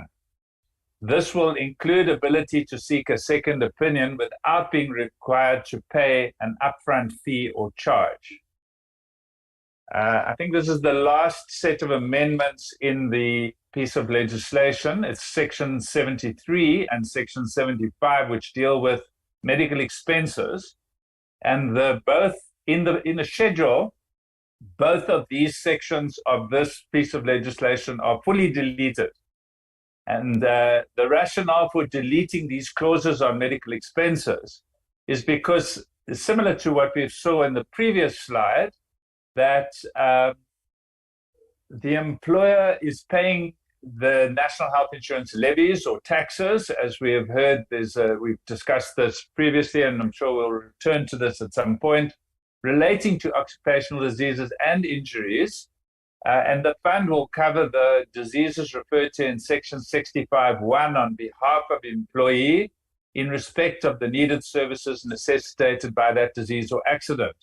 So any medical related costs incurred in respect of that need for further care must be provided for by the employer through the payment of their contributions to the NHI levy that is made on behalf of the employee.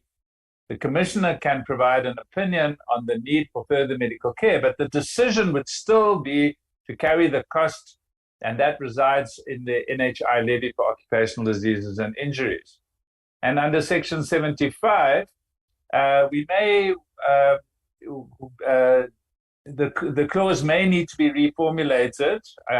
We've had a relook at this, and we are suggesting that this needs a further investigation to maybe leave it but amend it. So I'll read the proposal from the department for clause 75, section 75. All questions regarding the need for the nature and sufficiency of any medical care supplied or to be supplied in terms of this chapter shall be decided by the Commissioner in consultation with the NHI Fund. So that's a proposal from the department on not fully deleting section 75 as is indicated in the schedule at the moment. If we move, Chair, to the second one, there are only two slides on the Road Accident Fund, which is Act 56 of 1996. So there are some amendments that are in the schedule. I'll read the section 17, subsection 4A. The liability of the fund or an agent regarding any tariff contemplated in subsections 4A, 5, and 6 shall be based on, and then delete tariffs and insert reimbursement strategy for healthcare services, and then delete the section that says provided by public health establishments contemplated in, and that refers to the National Health Act, because the National Health Act is where the public health establishments are defined, and rather replace with National Health Insurance Act in consultation with the Minister of Health. So what this seeks to do is to delete the word tariff, because the National Health Insurance Bill doesn't refer to tariffs, it refers to payments, and it makes provision for a wide scope of reimbursement mechanisms that will be implemented by the fund, depending on the levels and types of healthcare providers and health establishments. as we've seen in the body of the bill. And the emphasis is on risk-adjusted capitation in primary health care and DRGs, or diagnostic-related groups, in hospitals. The insertions are necessary because they ensure that there's a uniformly applicable reimbursement strategy within the whole health sector and not segmented. And that takes into account then the nature and type of the providers or the health establishment that the NHI fund accredits and contracts for the purposes of rendering personal health services to registered users. The other amendments are in subsection B and C, and again, the deletion of the word tariff. It would now read,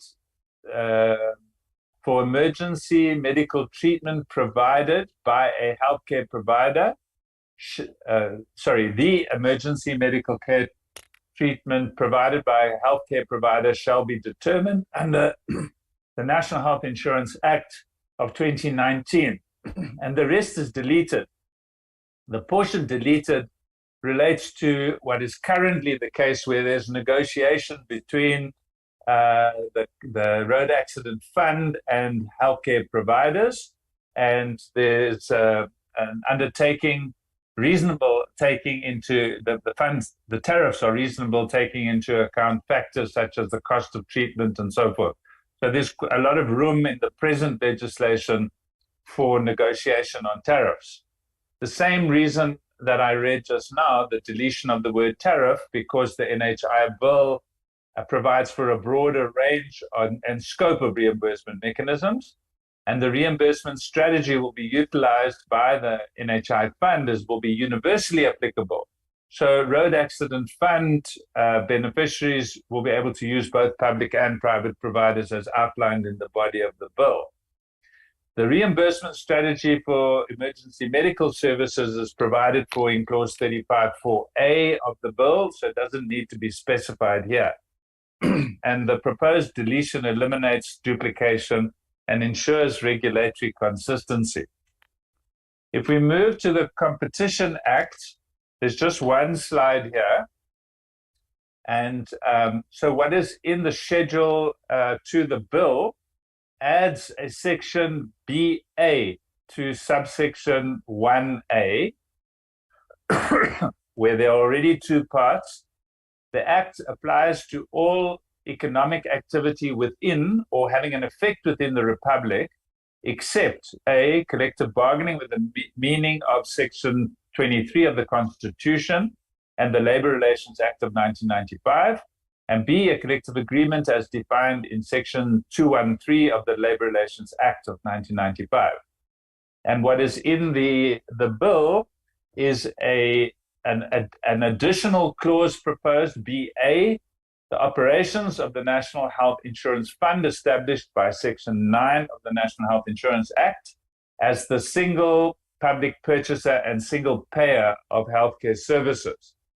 Now, the rationale for this amendment is that once the fund is established as a non-business Schedule 3A entity, and as outlined in the Public Finance Management Act, the exemption amendment is not intended to apply to universally to providers, healthcare practitioners, health establishments, and suppliers that the fund contracts with.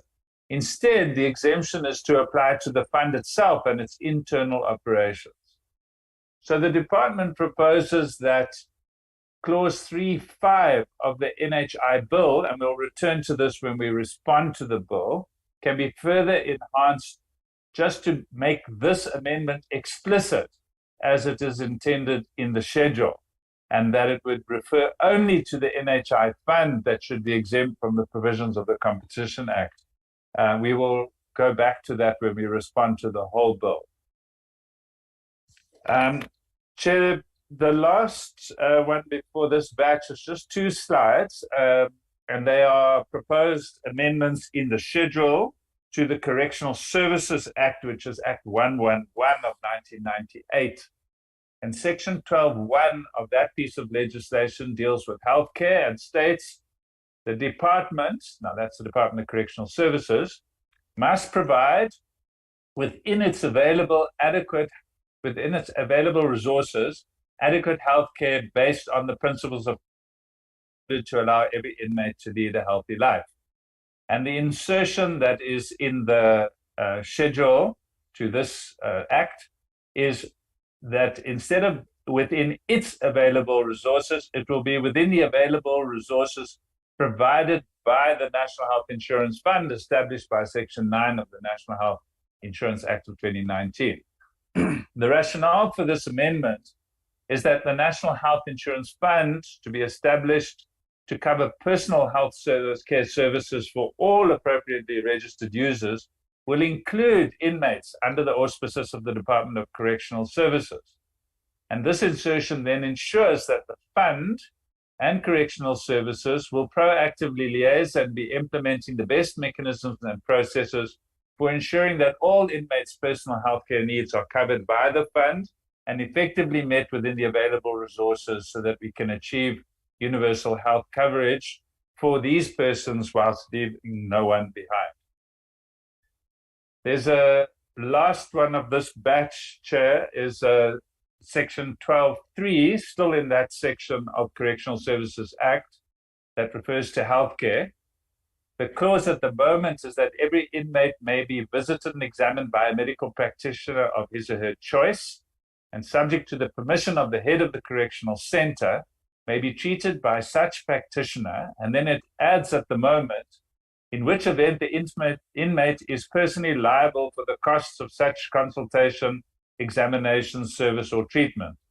And in the schedule, it is proposed that that portion of this section be deleted. The rationale is that the amendment is essential to ensuring that no inmates are exposed to direct out-of-pocket payments that are levied by medical practitioners or health establishments at the point of accessing and utilizing healthcare services. And it's consistent with the need to entrench equitable access to healthcare and limiting the risk of catastrophic health expenditure for users, including inmates. Thank you, Chair. I'll pause there. Thank you very much. Honorable members, I see some of you mentioning that you're having challenges hearing the presentation of what is being presented verbally. That's the first thing. Second thing is, Dr. Cripps, don't forget to share the updated presentation, the one slide which has been added. And honorable members, I'm going to take a hand. Honorable Munyai, followed by Wilson, Sheikh Imam Sheikh, Sheikh Imam, yes, sorry, Honorable Imam Sheikh. So it's Munyai, Wilson, Sheikh Imam, any other hands?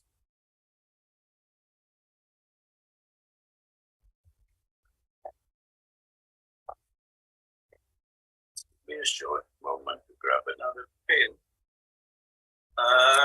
Okay, so the following order is Munyai, Wilson, Sheikh Imam, Kaba, Clark, Gela. In that order, honorable members, thank you. Thank you very much, Honorable the Chairperson. I looked at carefully what Dr. Chris presented at slide 16, 17, and 18, and I agree with the proposition that he schedules that he put forward, including the amendment therefore. Thank you very much, Honorable Chair. I will send the document of the ANC on behalf of the input. Thank you, Chairperson. There's a lot in this that doesn't make sense to me, and it needs digesting. And one thing, let me say right from the top of my head, is that the amendments to the Competition Act we will not accept under any circumstances. In those kind of clauses, you are actually turning the NHI into an SOE, which we're not going to allow. and you can't even, we will not even accept the use of in the public interest, which sometimes is used under the Competitions Act. We don't want another SOE. We can't afford that. It's not going to happen, particularly when it comes to the situation where this fund is going to run out of money and it's not sustainable. And then you're going to use, you're going to stop people by doing what they need to do by the school. So that's not, it's just not acceptable. In terms of the inmates, well, I'd love to know what they're getting now and how this is going to change anything that the inmates are getting now. And I'm going to go back to the beginning again. We are trying to look at amendments that cannot be done until the NHI is passed. And we are a long way from there. Now, I understand what the processes are, and I understand what the procedures are. But surely we should not be putting the cart before the horse, which is what we're doing here. It's very, very frustrating. And without a bill even being passed, without even finding out how it's going to be funded, I mean, the road accident fund is bankrupt. We know that. We're making amendments to a fund that barely exists. And without stakeholder engagement from other people with regards to this, which we're going to insist on, we're going to have a problem, because I'm telling you now, this is going to end up in a court of law. Thank you.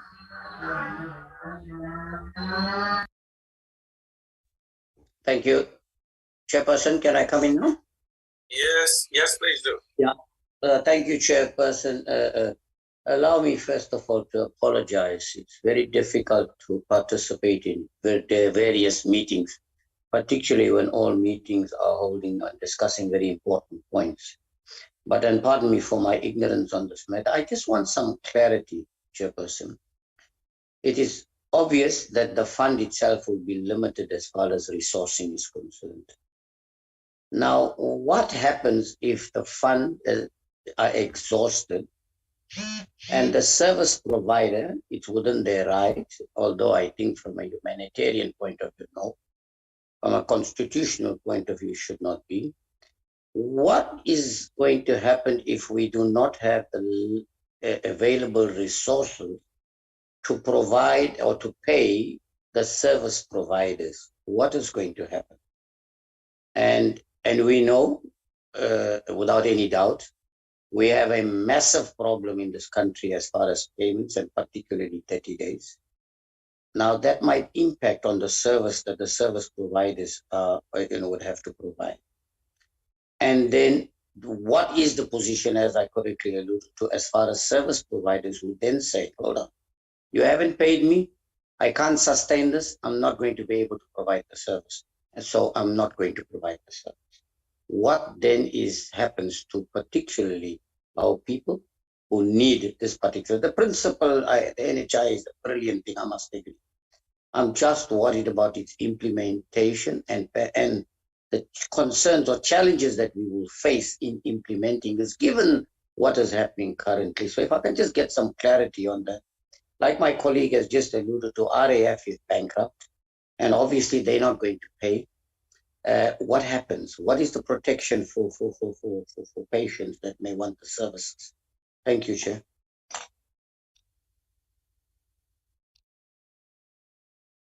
Thank you, Honorable Kaba Gela Siwela. Chairman. Thanks, Chair. Chair, I think the department presented well. I rise to be in support of what Honorable Nyai had proposed, and I think he had also outlined that the ANC will additionally make its submission. I support what the department had presented and Honorable Nyai. Thank you, Chair.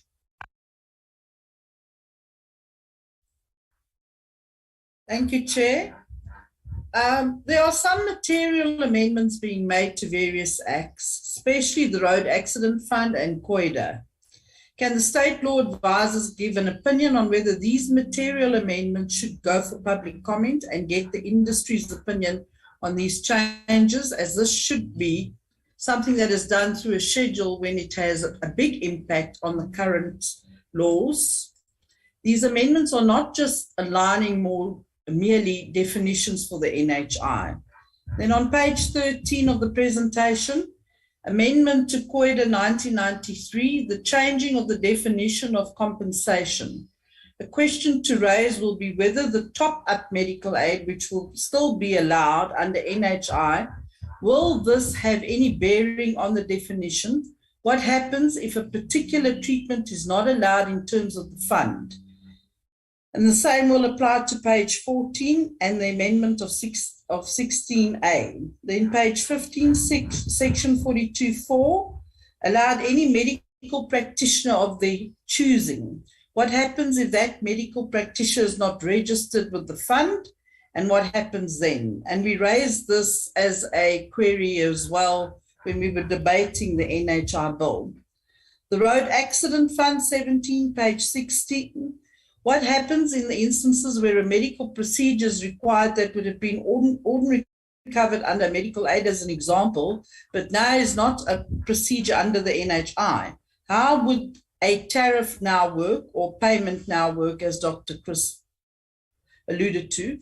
Would the RAF now not cover a previously covered injury? If we could get clarity on that, because often those injuries last for years for treatment.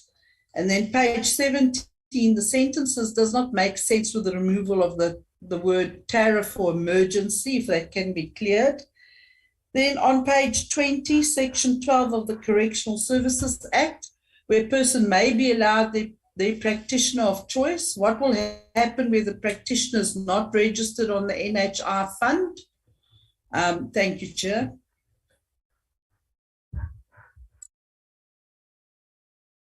Thank you, Honorable Gela. Thank you very much, Chairperson. Chairperson, I support what Honorable Mnyai has just said, and also support what Dr. Chris has presented before us as Portfolio Committee. But coming to the issue of on Rev Chairperson, on behalf of the ANC, I would like to comment on the section 17.4 A and also 5 and 6 amendments to the Road Accident Fund. Make the following comments, Chair, if you allow me. The ANC notes and agrees that it is important to delete the use of tariff. That's my first point, Chairperson. Secondly, Chair, there should only be one tariff used in the entire health system. ANC also concerned that the current tariff used by the REF is very high, even higher than the tariff used by the different medical schemes, and has caused the financial sustainability challenges experienced by REF. If this tariff is not standardized, NHI will experience the same sustainability challenges facing the REF. That will be my submission, Chair, on REF. Thank you very much.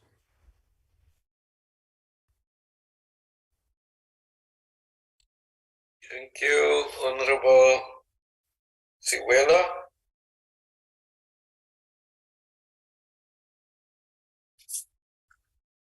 Honorable Siwela. Chairperson, thank you. Thank you very much. I rise to support the contribution made by Honorable Munyai, Kava, and also Honorable Gela. Chairperson, I also want to indicate that it is important for us to note that NHI is not an SOE. We have said it over and over again that the NHI is a Schedule 3A entity like CSIR. These public entities are structured with a governance model that lead mostly to unqualified audits by the Auditor General. So I submit, Chair.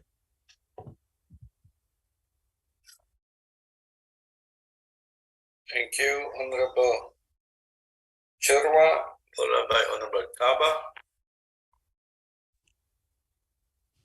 Thank you very much, Chairperson. I think my question was asked, but just to add on to that same sentiment, it was about the COIDA Act, but I think there's also other legislation that are in the presentation that are also applicable to this particular point about getting a health practitioner of your choice, second opinion of your choice that will not require monetary payment from the said people because it will cover by the NHI. I want to ask about the freedom to choose a practitioner. If the freedom of choice should be noted as it currently is, if the practitioner choices is limited to people that are registered within the NHI, and if this particular limitation does exist, then these amendments should also be, or should rather also extrapolate that this will be the case. The reflection, therefore, of the current legislation is currently not in the true reflection if that's the case. Unless if even the practitioners of the people's choices who are not registered with the NHI will still be applicable in the process and will be compensated by the NHI. And if that's the case, that must also be written in the bill. Because in the current form, it causes a lot of confusion and presents a false sense of choice if there is a limitation of choice in regards to just the confinement of the NHI and practitioners registered with the NHI. But furthermore, what then happens also if in the case the person or the complainant isn't registered with the NHI as a beneficiary of the NHI, how then is that going to be handled in these particular legislations? Can they also just add those particular amendments? Because currently they do not fit to answer and resolve these particular questions, and it will be a back and forth, really, if this remains the case. Thank you, Chairperson.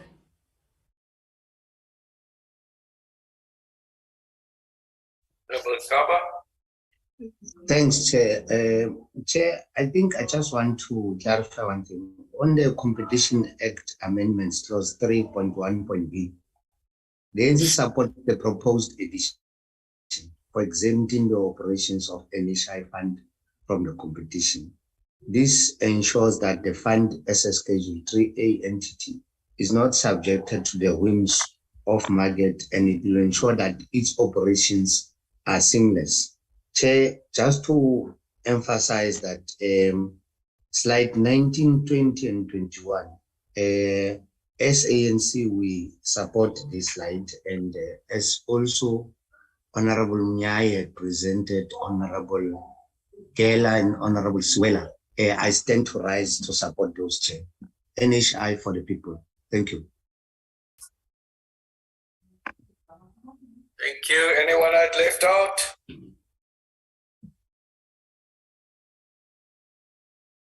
No one. From myself, honorable members, I support the deletion, firstly, of the section 1, subclause 11, where it is suggested that the second half of the definition of compensation be deleted. And then secondly, on section 16A, the deletion of the 3 words, the cost of medical aid, and in section 42.2, subsection 2, that it be deleted in its entirety, subsection 42.4, that the 4 words at his own expenses be deleted. And and I also support the submissions made by honorable members Munyai, Yela, Siwela, Kaba. Thank you very much, honorable members. Dr. Chris, we will go to the next set, which should be from slides 21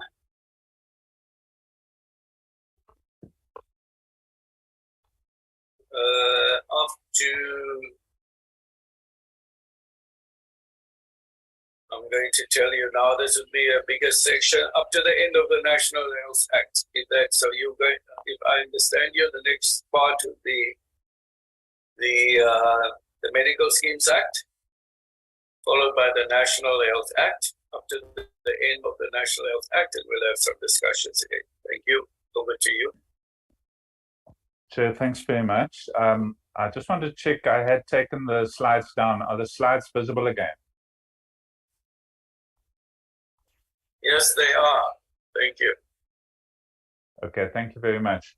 So, Chair, as you said, there are 6 slides on the Medical Schemes Act. And just to comment, I was asked to please send the revised slides presentation with the additional slides, and I will do that immediately after the meeting. I apologize for that. So there are 6 slides on the Medical Schemes Act, but there are 24 slides on the Health Act. So this might be a long haul, Chair. But I'll stop if you wish to stop me. So under the Medical Schemes Act, in the schedule, there is a definition change for business of a medical scheme, and it reads that it is the rendering of relevant health care service that is not covered by the provisions of the National Health Insurance Act, either by the medical scheme itself or by any supplier or group of suppliers of a relevant health service, or by any person in association with or in terms of an agreement with a medical scheme. So this insertion is critical and makes it consistent with the need to ensure that there's no duplication in the functions and operations of the medical schemes as it pertains to the fund. And this ties back to clause 33 in the bill, which deals with complementary services. So that this definition then makes that much clearer. The implementation of the NHI ensures that the fund will strategically utilize its capabilities to purchase healthcare services on behalf of the population through utilizing mechanisms that draw on all health sector resources, both public and private, by promoting equity, accessibility, affordability, and sustainability. And this also assists in creating a unitary health system through the elimination of avoidable fragmentation. In the definitions in the Medical Schemes Act, there's also a definition of relevant health service. And this is the proposed amendment in the schedule, is that there's a deletion and an addition. So at the moment, it means any healthcare treatment of any person by a person registered in terms of any law and has as its object, and then it lists them below. And the proposed amendment in the schedule is to delete that portion, and it would now read, means any healthcare treatment that is not covered by the provisions of the National Health Insurance Act 2019, which treatment is complementary to healthcare services funded by the state and has as its objective the same object.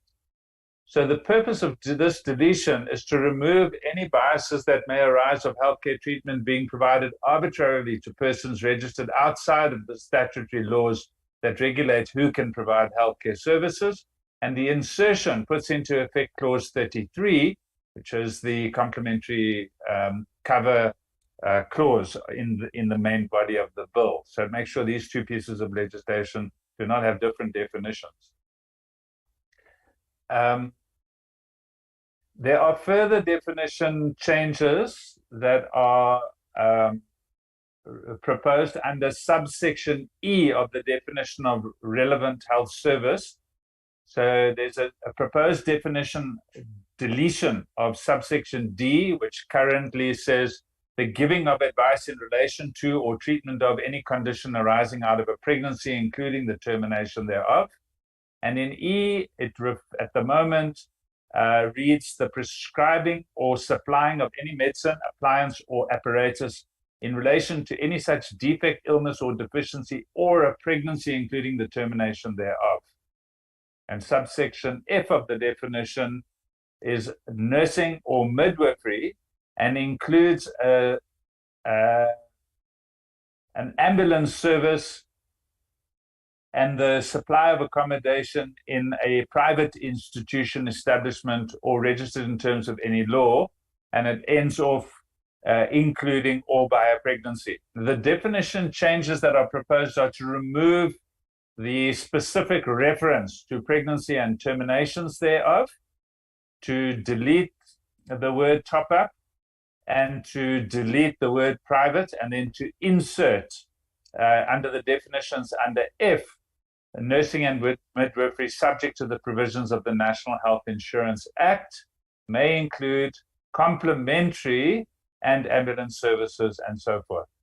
So the reason that the rationale behind these changes at the deletion of the reference to advice and treatment in relation to pregnancy and termination of pregnancy are made because by their nature, these services will form part of the comprehensive set of healthcare services covered by the NHI fund.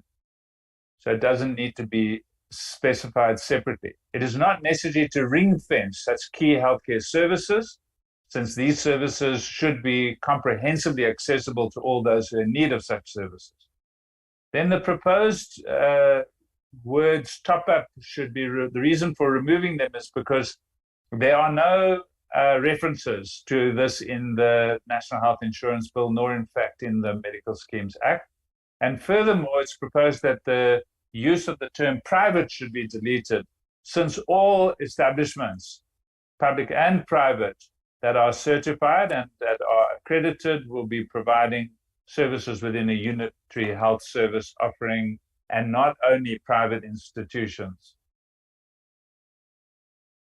Then in section 2.1, there's a clause that deals with the application of the Act. And at the moment, it has these subclauses that are on this slide.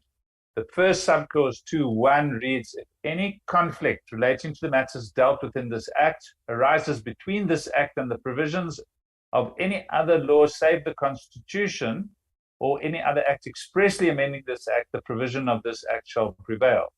And there's a proposed insertion in the schedule in Schedule 1 to the NHI bill, and that is save the Constitution and the Public Finance Management Act, the National Health Insurance Act, or any other act expressly amending this Act.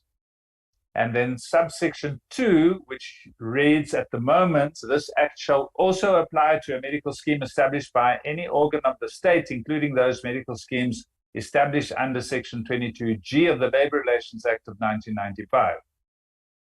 So that is, it's proposed that that subsection 2 be deleted. So the rationale is that given the overarching nature of the National Health Insurance Act, it is, or bill at the moment, it is important that the provisions of the Medical Scheme Act take cognizance of the core provisions of the NHI Act and the PFMA. Recognizing the provisions outlined in Clause 33, the Medical Schemes Act will be subordinate to the National Health Insurance Act. Medical schemes, including those established by organs of state and under the Labor Relations Act, will progressively offer only complementary cover, while the fund will cover the comprehensive scope of personal health services, as we have discussed before with Section 33. Section 24.1 of the Medical Schemes Act deals with registration as a medical scheme, and presently Section 24.1 reads, the registrar shall, if he or she is satisfied that a person who carries on the business of a medical scheme which has lodged an application in terms of Section 22, complies or will be able to comply with the provisions of this Act, register with the medical scheme with the concurrence of the council and impose such terms and conditions as he or she deems necessary.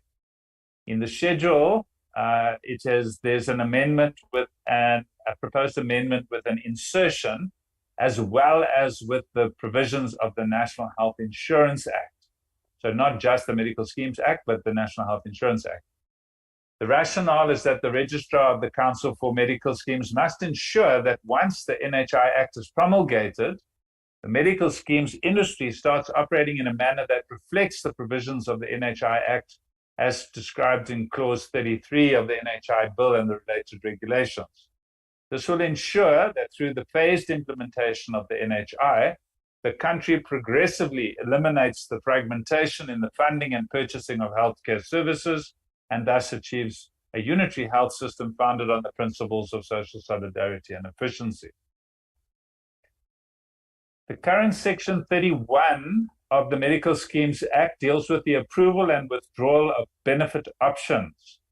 And in the schedule, there are proposed deletions and additions to section 31(1). The current Act reads, a medical scheme shall apply to the registrar for an approval of any benefit option if such a medical scheme provides members with more than one benefit option or top-up. And the proposed amendment is to delete if such a medical scheme provides members with one or more benefit options, and it should read, a medical scheme shall apply to the registrar for the approval of any benefit option that constitutes complementary cover and that does not overlap with the personal healthcare service benefits purchased by the National Health Insurance Fund on behalf of users as provided for in the National Health Insurance Act.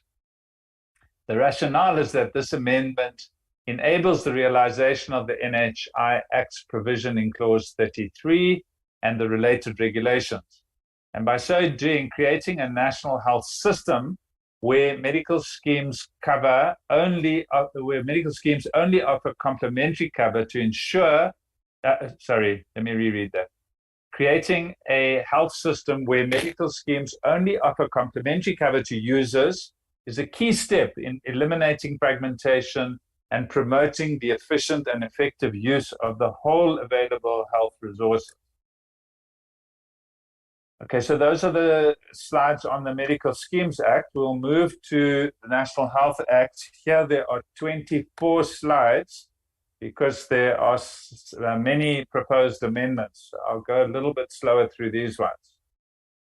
In the definitions, there's a definition of a health agency in the current Health Act, and there's a paragraph C of the definitions that reads, who procures healthcare personnel or health services for the benefit of a user.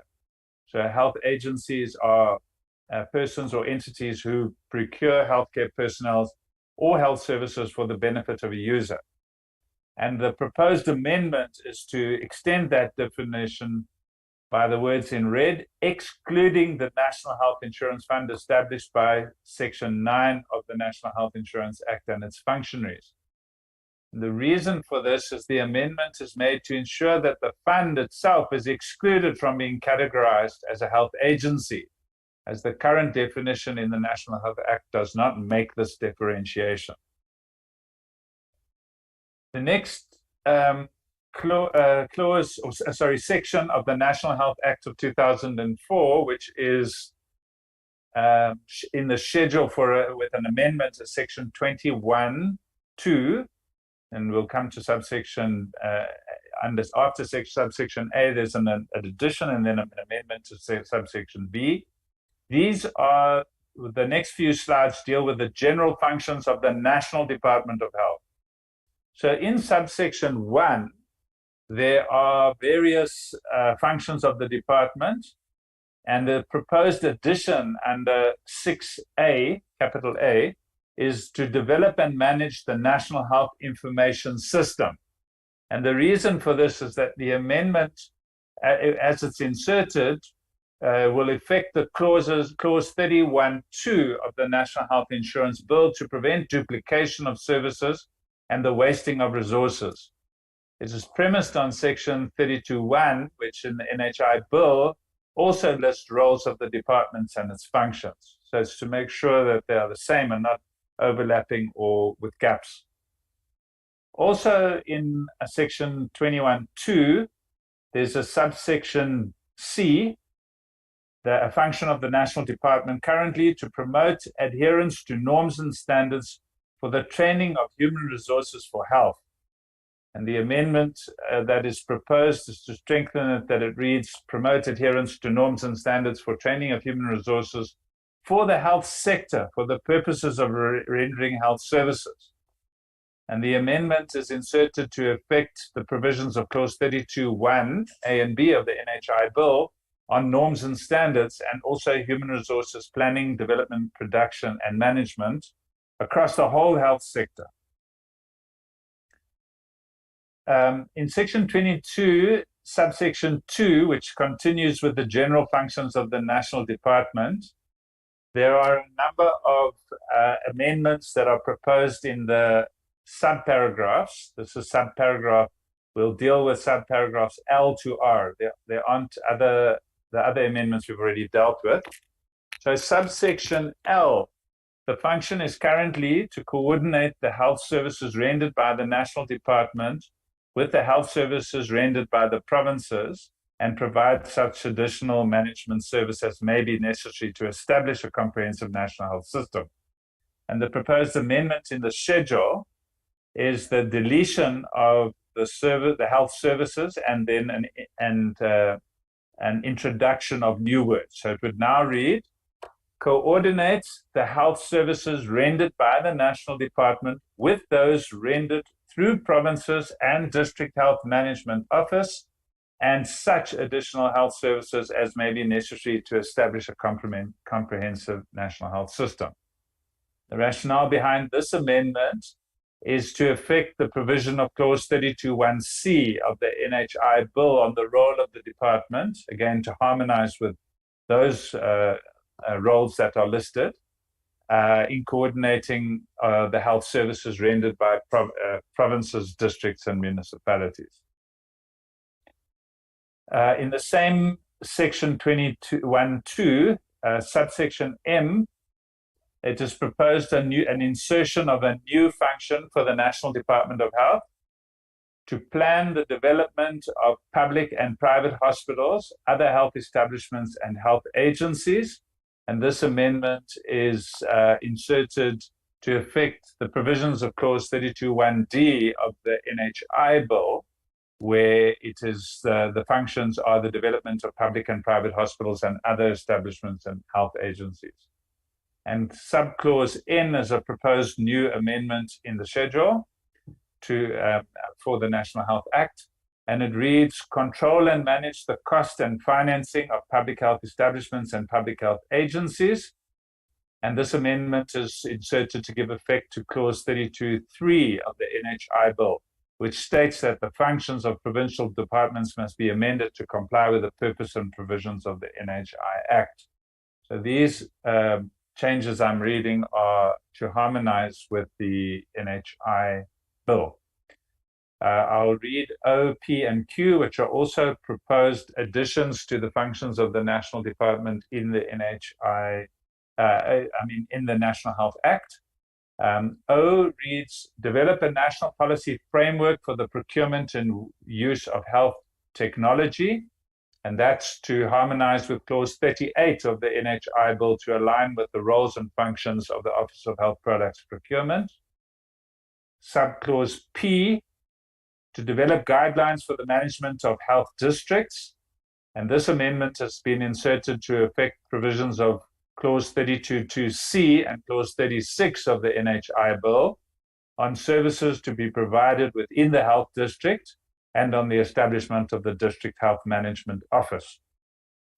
The new subsection Q that's proposed in the schedule is to assist the District Health Management Office in controlling the quality of all health services and facilities. And that amendment has been inserted to affect the provisions of clause 22(e) subsection 2 and section 32(2)(c), as well as sections 36 and 38(3) E and F of the NHI bill, which are clauses that all deal with quality within the health district. The last proposed subsection is R with a new addition. Together with the District Health Management Office, promote community participation in the planning, provision, and evaluation of health services in a health district. And this amendment is inserted to give effect to the provisions of clause 36 in the NHI bill on the functions of district health management officers. So it's just those clauses are ensuring harmony between the National Health Act and the provisions of the functions of the National Health Department in the NHI bill. Section 21(5), which is also still dealing with the general functions of the National Department, states that the Director General must integrate the health plans of national department, provincial departments annually and submit integrated health plans to the National Health Council. And the proposed amendment in the schedule is to extend this definition to the national department, provincial departments, and districts in the responsibility for planning and the submission of integrated plans. And the purpose of this amendment is inserting these words is to give effect to clause 32(1)(e) of the National Health Insurance Bill, which talks about full integration of annual plans of the national department with those of the provinces and the district health services for approval by the National Health Council.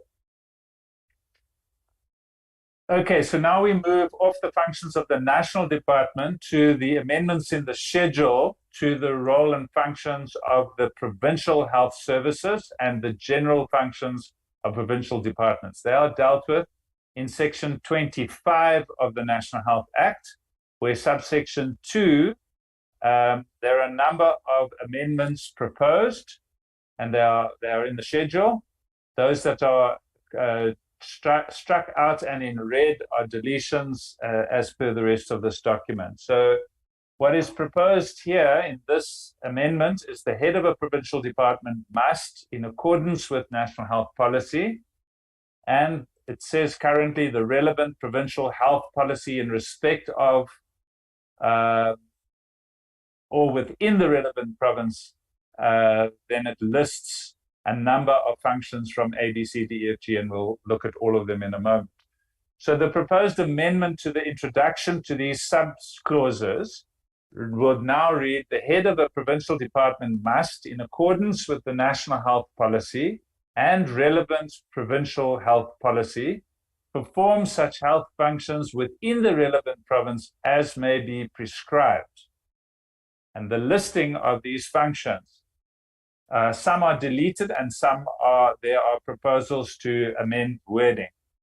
So the subsection B, 25(2)(b), in the schedule, the proposal is to delete the words plan and manage the provincial health information system, and subclause F to delete plan, coordinate, and monitor health services and must evaluate the rendering of health services. Now, I'm going to go to the other ones on the next slides, but the reason for making these amendments is to ensure that provincial heads of departments perform, that their performance is linked directly to the prescribed national and provincial health policies. This is the intention of the Act as it is at the moment, but there are some weaknesses in the wording, so this would strengthen and improve that coordination. And the deletions that are made are to effect clauses 32(1)(3) of the National Health Insurance Bill on the changing roles of the different spheres and reassignment of functions to provinces. Some of these functions, like subclause B, are very clearly already dealt with in section 74 of the National Health Act, and there's a little bit of a difficulty in interpreting where one clause begins and the other ends. So by removing that ambiguity, one strengthens the interpretation of this piece of legislation. But it's further articulated in clause 32(3), which states that without derogating from the Constitution, any other law, the functions of a provincial department must be amended to comply with the purpose and provisions of this Act, subject to provisions of section 57. Let's just look at the rest of the sub-clauses. I won't read the intro again. The sub-clauses H, I, J, K, and L in the schedule are deleted, and they read, conduct or facilitate research on health and health services, plan, manage, and develop human resources for the rendering of health services, plan the development of public and private hospitals or other health establishments and health agencies. K, control and manage the cost and financing of public health establishments and public health agencies. And L, facilitate and promote the provision of port health services, comprehensive primary healthcare service, and community hospital services. I'm not going to read those rationale. They're the same as the previous page. We'll go to the next slide, which deals with N and S. So you'll see the MOPQR T and U remain unchanged, but the proposal in the schedule is for the deletion of the word control and the insertion of assisting the District Health Management Office in controlling. And then the rest of that sentence remains, quality of health services and facilities. And then subsection S, where there's a deletion, is promote health and healthy lifestyles. Now, the insertion is made to ensure that the provincial heads of departments' performance is linked directly to the prescribed national and provincial health policies. And the provincial HAD will no longer control, but will be required to support the DHMO, which is outlined in the bill, in the provisions of clause 36 of the bill. And the promotion of health and healthy lifestyles will reside in the district health councils supported by the DHMOs, and one doesn't want a duplication of functions in two different government entities. Section 25.3 of the National Health Act currently reads, the head of a provincial department must prepare strategic medium-term health and human resources plans annually for the exercise of the powers, the performance of the duties, and the provision of health services in the province by the provincial department, and submit such plans to the Director General within the timeframes and in accordance with the guidelines determined by the National Health Council. And the rationale for deleting this clause is that it gives effect to clause 32.3 of the bill and clause 36, which is that clause which requires the minister to amend or comply with amend legislation functions of the departments so as to comply with the purposes and provisions of the Act.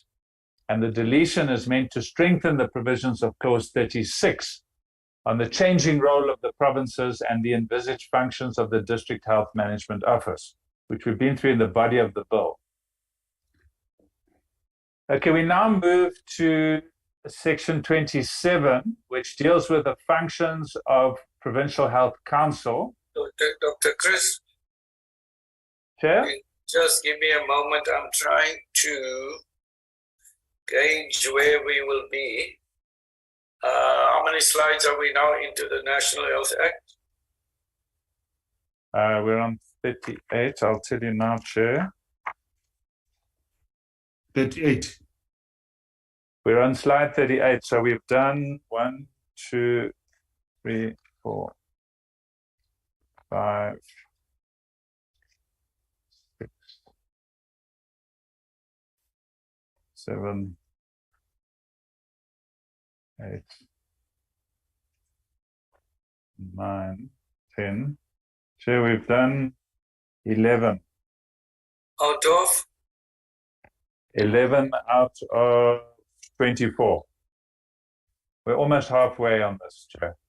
Yeah, can we go to 15 and then we get some input? Or if you think it's going to go quick, we might go to 24 and then get some input from the members.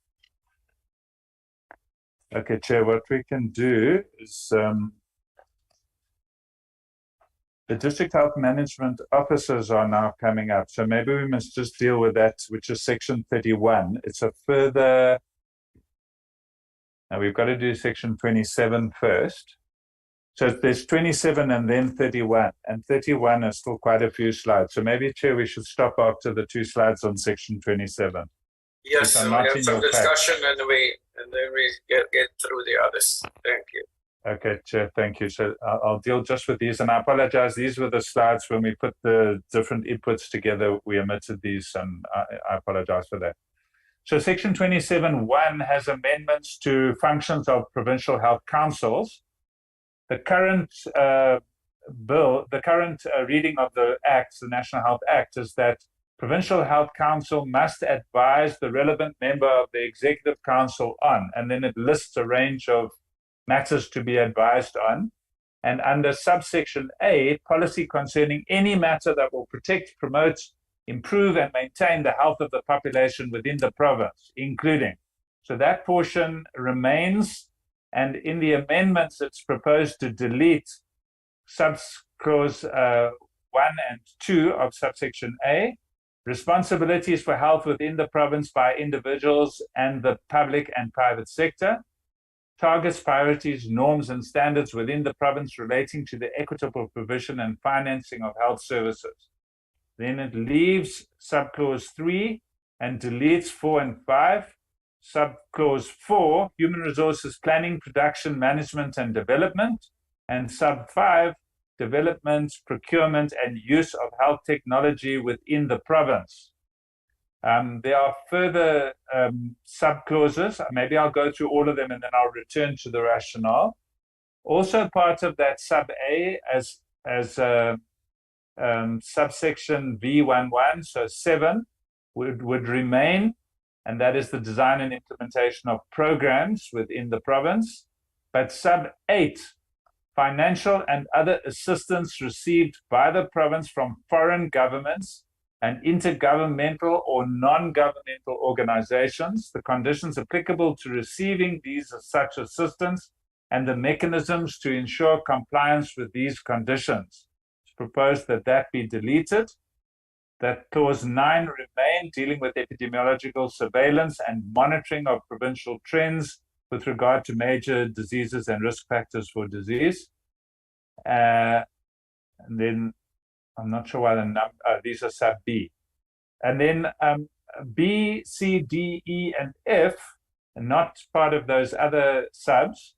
It is proposed that B remain, proposed the functions of the Provincial Health Council, proposed legislation relating to health matters before it is introduced to the relevant provincial legislature, but deleting norms and standards for establishment of health establishments, and deleting D, guidelines for the management of health districts, but leaving the implementation of national and provincial health policy and leaving the performance of other functions determined by the relevant member of the Executive Council.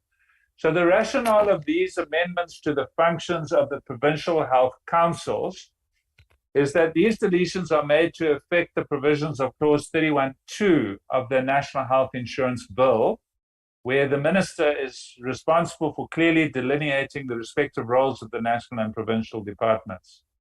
In clause 32.3, it's a clause we've referred to before, without derogating from the Constitution and or other law, the functions of a provincial department must be amended to comply with the purpose and provisions of these acts.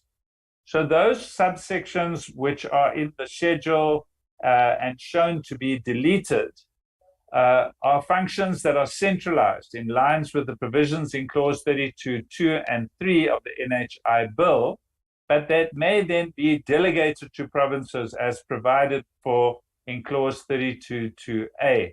So in other words, to harmonize and ensure that national functions are kept in the national sphere, and that provinces may have those functions then delegated to them and not primarily assigned in the National Health Act. Chair, I'll pause there and stop sharing. Thank you.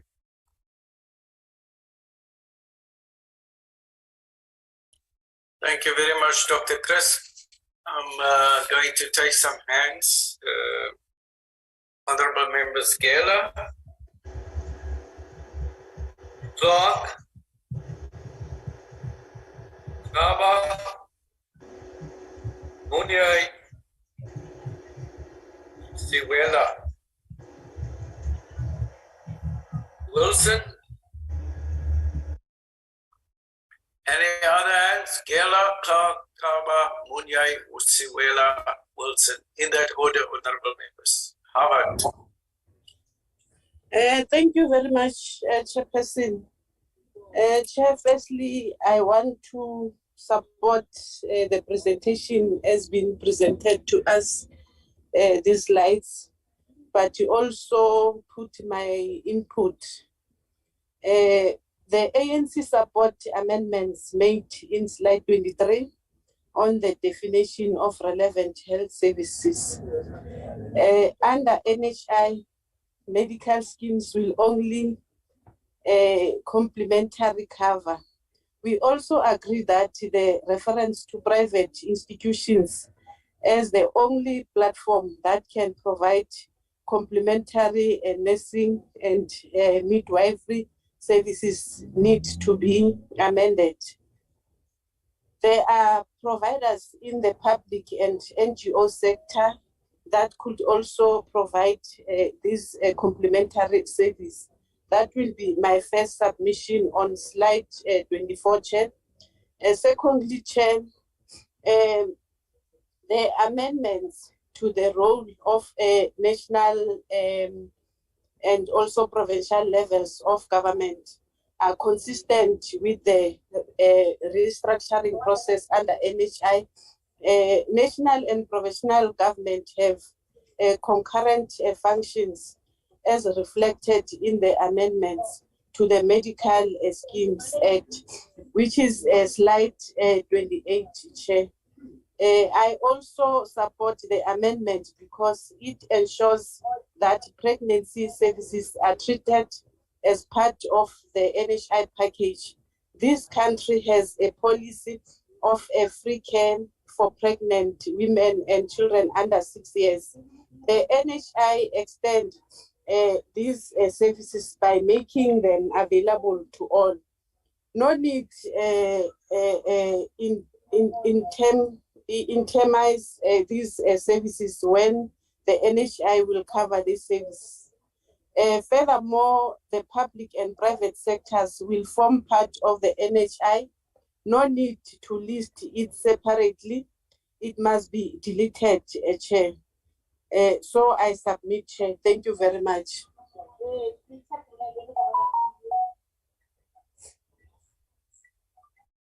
Thank you, Chairperson.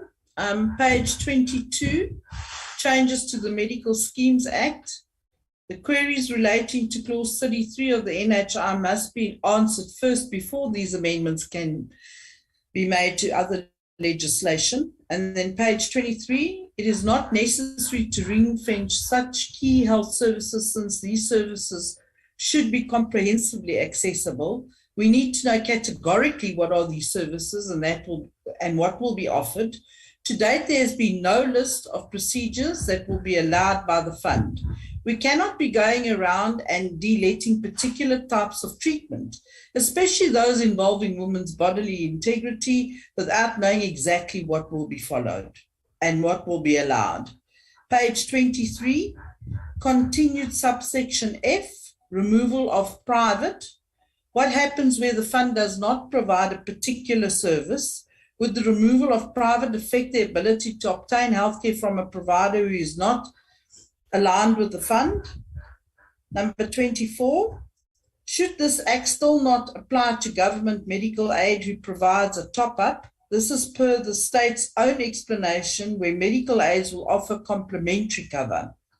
Page 26, clause 33 of the NHI has serious constitutional concerns regarding right to access to healthcare, trade and occupation of medical aids, freedom of association. If this clause is unconstitutional, this amendment is void. Need clarity? We would need clarity on that. And that's it up to there. Thank you, Chair.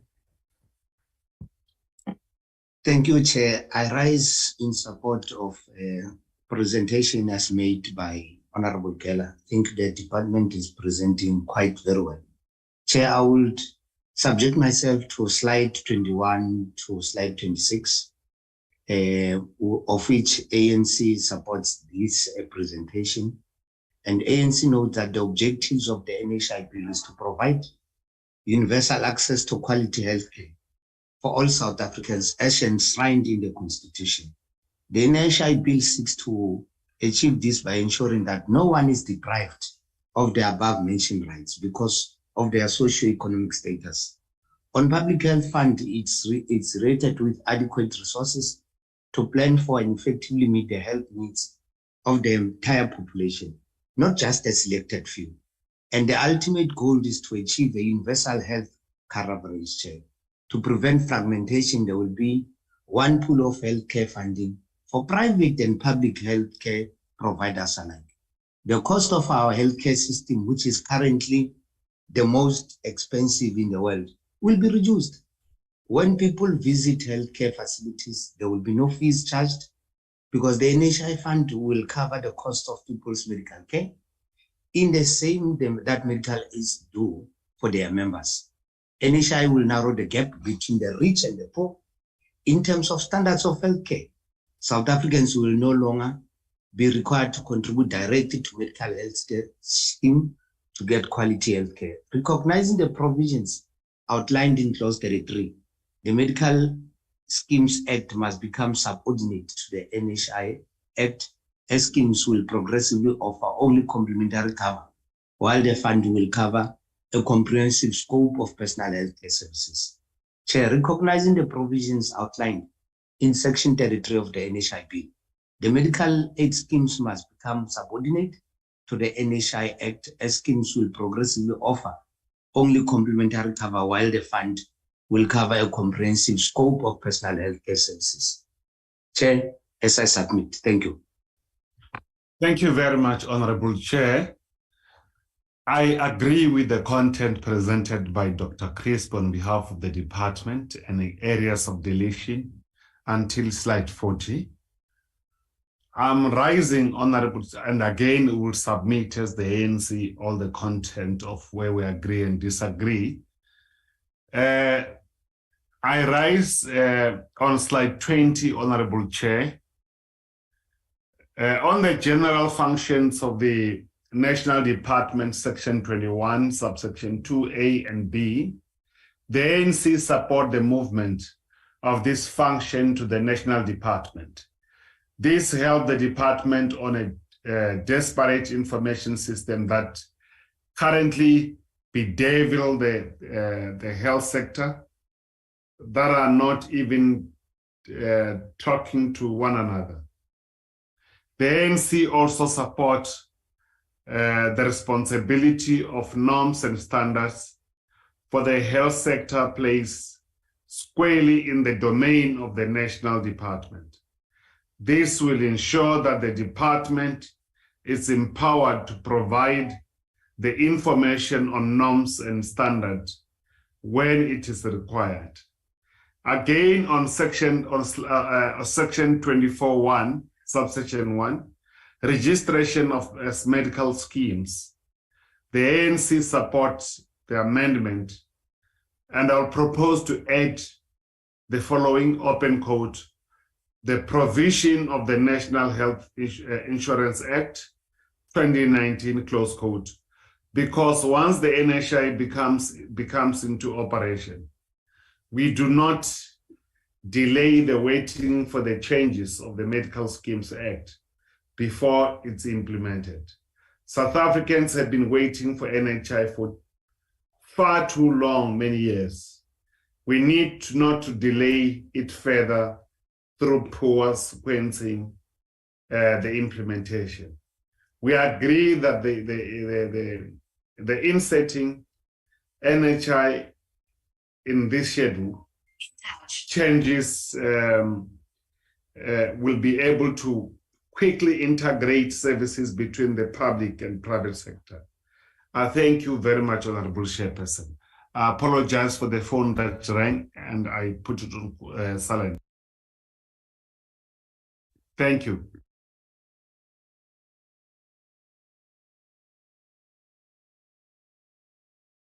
Thank you, Honorable Munya. Honorable Siwela, followed by Wilson, Albert, and Albert.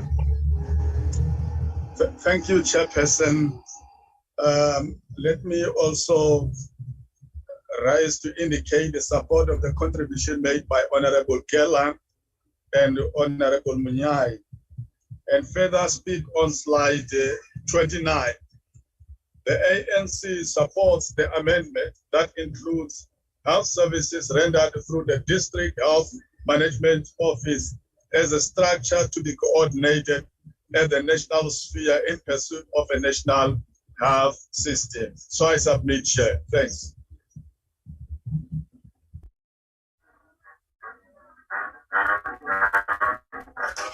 Thank you, Chairperson. Well, I'm going to sound like a stack report, but I have so many concerns here, particularly around the medical aids. So by taking out all of those things in the medical aids, what we're going to do now is severely constrain resources. We're just going to now send more people into a severely constrained health sector, public health sector. It's clearly not sustainable. And by doing that, and by amending the medical aid sections there, we're going to clearly deny people their constitutional rights. They have decisions on they are entitled to the rights over their own bodies and what kind of health if they want preferential supplies, that is their decision to make. We're very much walking on the close bounds of the constitutional rights of people here. But I think my biggest question with regards to this is that we're discussing changing these acts and these laws, and so fine. First of all, we cart before the horse, which comes first. But we must remember that the moment these acts are amended, that you are proposing to amend now, the moment you try and pass those acts, they become actionable with immediate effect. So the NHI is not even passed yet. Phase 1 is not even started yet. That's going to take 5 years before we even get, and that's just to establish committees, establish this, establish that, and where the minister's going to find time, even only knows. Only then can we even start looking at the basics, like suppliers, like what rights the people have, what services the NHI will cover, at what cost. So that's probably 7, 8, 9 years away already. But you want to amend these acts right now. The moment you amend them, they become law. The moment they become law and the NHI is not yet in place, you are now going to create a situation where these people affected by these various clauses can now not perform, because the moment they do, because the law is suddenly changed, they're now going to be acting out of the bounds of the law and are going to be acting illegally. It just simply does not make sense. You can't put the cart before the horse. And in terms of the establishment of district health management offices, well, these will be established, and I've said this before, as national government components. What you're doing here is effectively stripping away the powers of the provinces to finance, plan, and to district health services. And you're taking these away and you're allocating them to the minister.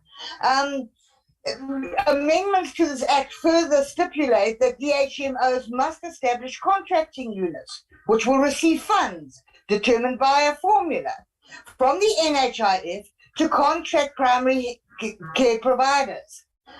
And that you're creating government components, and you cannot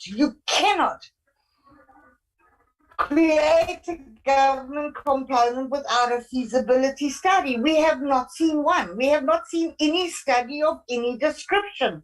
And again, my concern is we're putting the cart before the horse. We're asked to make decisions and yay or nay these amendments when we have absolutely nothing to work from except pie in the sky ideas from a team who thought they would put the NHI together and solve our health problems.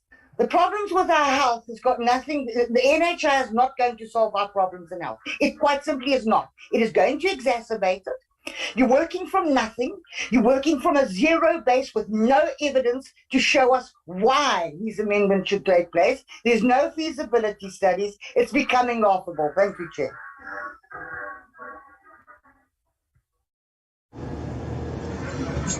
Thank you, Honorable Chair. Yeah, this one, Chair, it's wounded. Serious. I always, this is negative.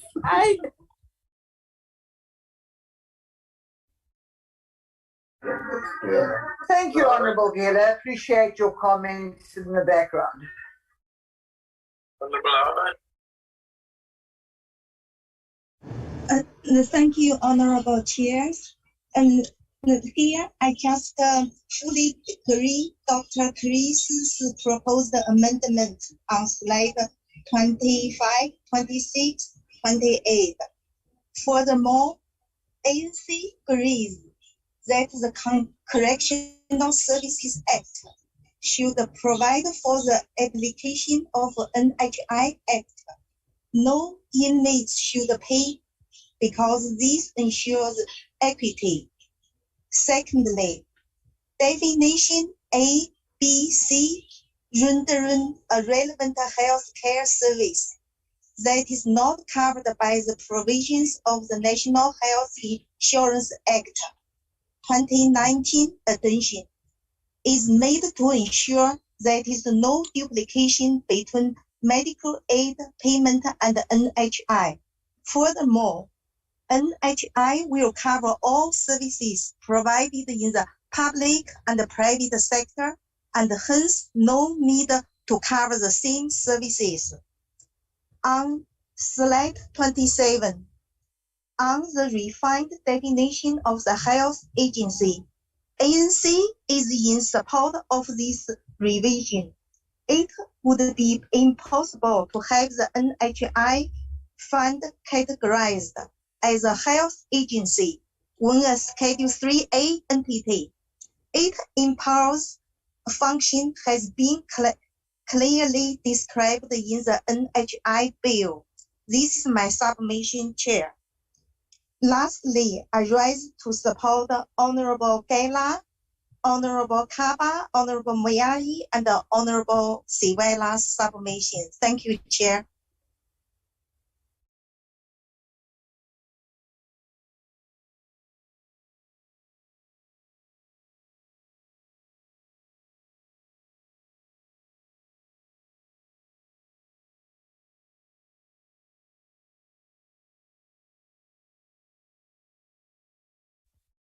Chair, are you there? Sorry, I noticed now it's muted. Yes, I'll take the hands of Honorable Kaba. Yes. Okay. Chair, I rise to speak on slide 30 to slide 32 on the general function of the National Department of Health.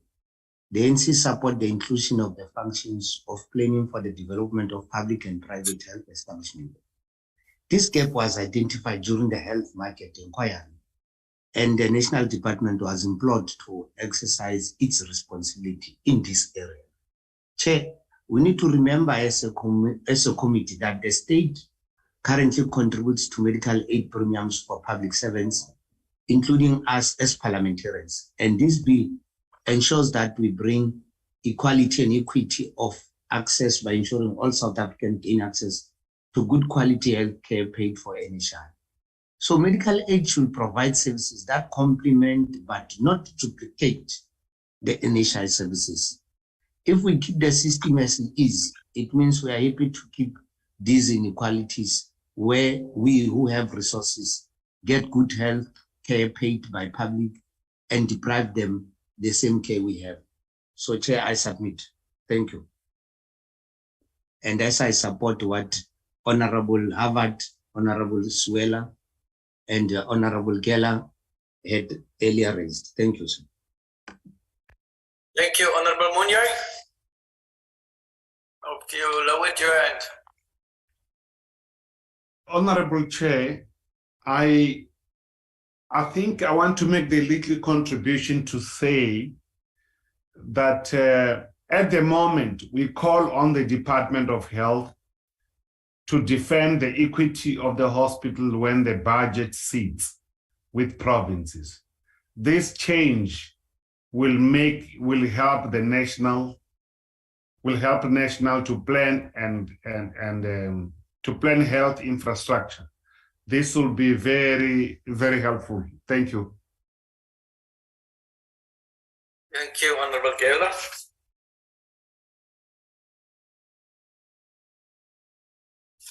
Thank you, Chair. Chair, firstly, Honorable Wilson, I was not talking to you. It's just the mic open. Sorry for that.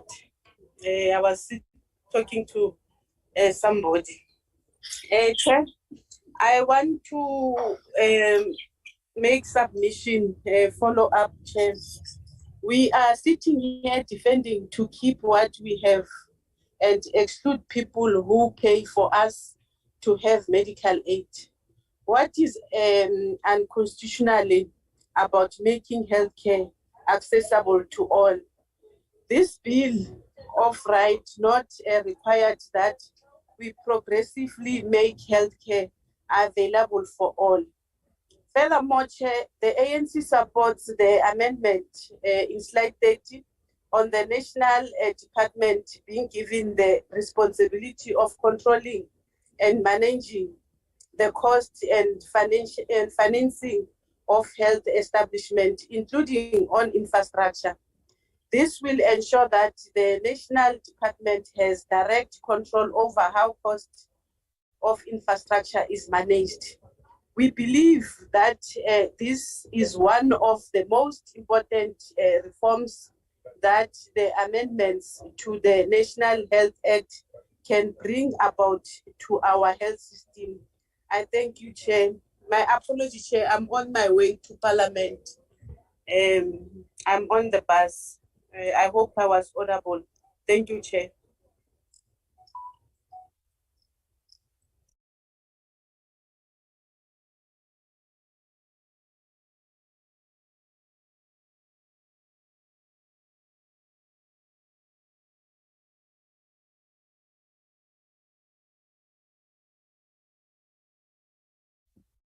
Chair, we still await you to lead us.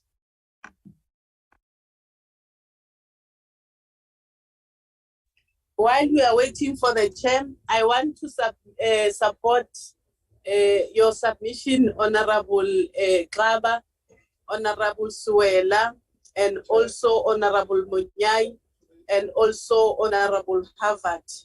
As ANC, we are focused and we want to support the department also to serve the interest of South Africans. As we know that during our public hearing, they've said it mouthfully that they want NHI as yesterday. So Chair, forward with NHI, forward with NHI. Honorable Chair, please can you note other people on the platform as well to speak? I have called you a number of times, Honorable Ismail, but I'm glad you're able to talk now. Thank you, Chair. If I may just have an input, thank you very much. I just want to state on record that, presently healthcare is provided to all in this country. The unconstitutionality of this whole issue is the removal of the freedom of choice, simply because we are sitting in this position in this country that we have a failing healthcare system. As I like to put it, and my colleagues will agree with me, is that our present healthcare system, I would say, is on life support. We have decaying infrastructure, we have a shortage of staff, the list goes on. The reality here is that while we're saying that we must better the system with the NHI, the reality is that we have nothing constructive in front of us to be able to say where is the money is going to be coming from. Where is the financial feasibility studies to be able to tell us exactly how is this going to be working? The provision of health by the provincial departments is stated in the Constitution. And by amending all these things without actually getting the facts in front of us is telling us that we're not seeing anything. We're not seeing that this thing is going to be viable. We're not seeing that this thing is going to be working. Really, this whole issue of what we're discussing now doesn't make sense at all. Right now, people have a right to choose where they want to go. Right now, people have a right to have a medical aid if they want to pay for a medical aid or not. Yes, we know we have a system where many people are unemployed. We need to get all those things right first. We need to ensure there's an environment for investment. We need to make sure there's an environment for, allowing for more opportunities for employment. That way we can say that, we're having equity in this country where we can have more people that are working and actually afford to have more medical aid, to pay for medical aid and to have, more opportunities. By just shoving the NHI bill down us and saying this is going to happen and this is going to be happening, and you really by picking on one another, we're not going to get anywhere. Everybody has a right to have the input to say this is the way that we are looking at it and this is not going to be working. So fact remains, we have a fragmented healthcare system right now. And this NHI fund, by putting it on the table right now and telling us to amend or to look at amending so many acts and so many laws that right now my colleague is actually stipulated, we're really putting the cart before the horse. We need to have the financial feasibility study in front of us. We need to know exactly what kind of services you are looking at that is going to be provided. We're not seeing all this in front of us. Everything is abstract. So this is unconstitutional. It doesn't make sense to any one of us. Thank you, Chair. Thank you very much. Honorable members, let me also add my voice to what has been raised, and I just want to speak on a couple of principles which have been raised. The one is about the amendments and the principles of those amendments.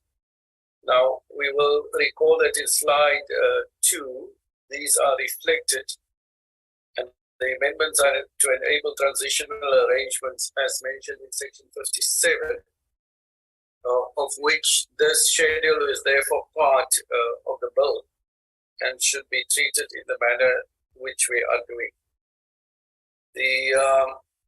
The amendment also reiterates the provision of sections 8 and 31 of the NHI Act, and all these amendments are based on principles underlying the NHI as established in section 9 of the NHI Act. And the intended purpose is, of course, to ensure that the Act will be properly implemented over a period of time, which is then called incrementally, and this would therefore also apply to the schedule as a matter of logical conclusion. Then the ANC supports the additions of the functions of developing a national policy, framework for procurement and use of health technology, developing guidelines for management of health districts, and in assisting the DHMO in controlling quality in our health facilities. This amendment will make sure that all these functions are implemented in an integrated and unified manner. And then the amendments to COIDA ensures lack of fragmentation of funding. And honorable members, those are the few points which I wanted to raise. I see the members would also have to travel to Parliament now, so I'm going to take the last hand, which is the hand of Honorable Kaba, and then we will be closing the meeting. I'll give some concluding remarks and we'll be closing our meeting. Thank you. Thank you, Kaba. Chair. Thank you, Chair. Chair, I support what you have just raised now. I think you have provided clarity. The ANC support the amendments made in slide 33 to 36. In clause 25.2, also it is important that the functions that have been moved from the program will ensure that these functions are located at the appropriate level of the health system to ensure the efficiency and effectiveness of the health system to achieve the objectives of the NHI. So I submit, Chair. I also support what was raised by Honorable Harvard. Thank you, Chair. Thank you very much. Honorable members, that has brought us to the end of today's meeting. I'd like to say to Dr. Trips, thank you very much for the presentation. Please be reminded that we will continue tomorrow evening at 5 o'clock to finish this section of the schedules, and then we will have the minister to give us responses and the department to give us responses. Honorable members, I'd like to implore you to consider us having a later meeting tomorrow evening from 5 until 9 o'clock tomorrow evening, so that we are able to take the responses of the minister in one go after having completed the schedules tomorrow evening.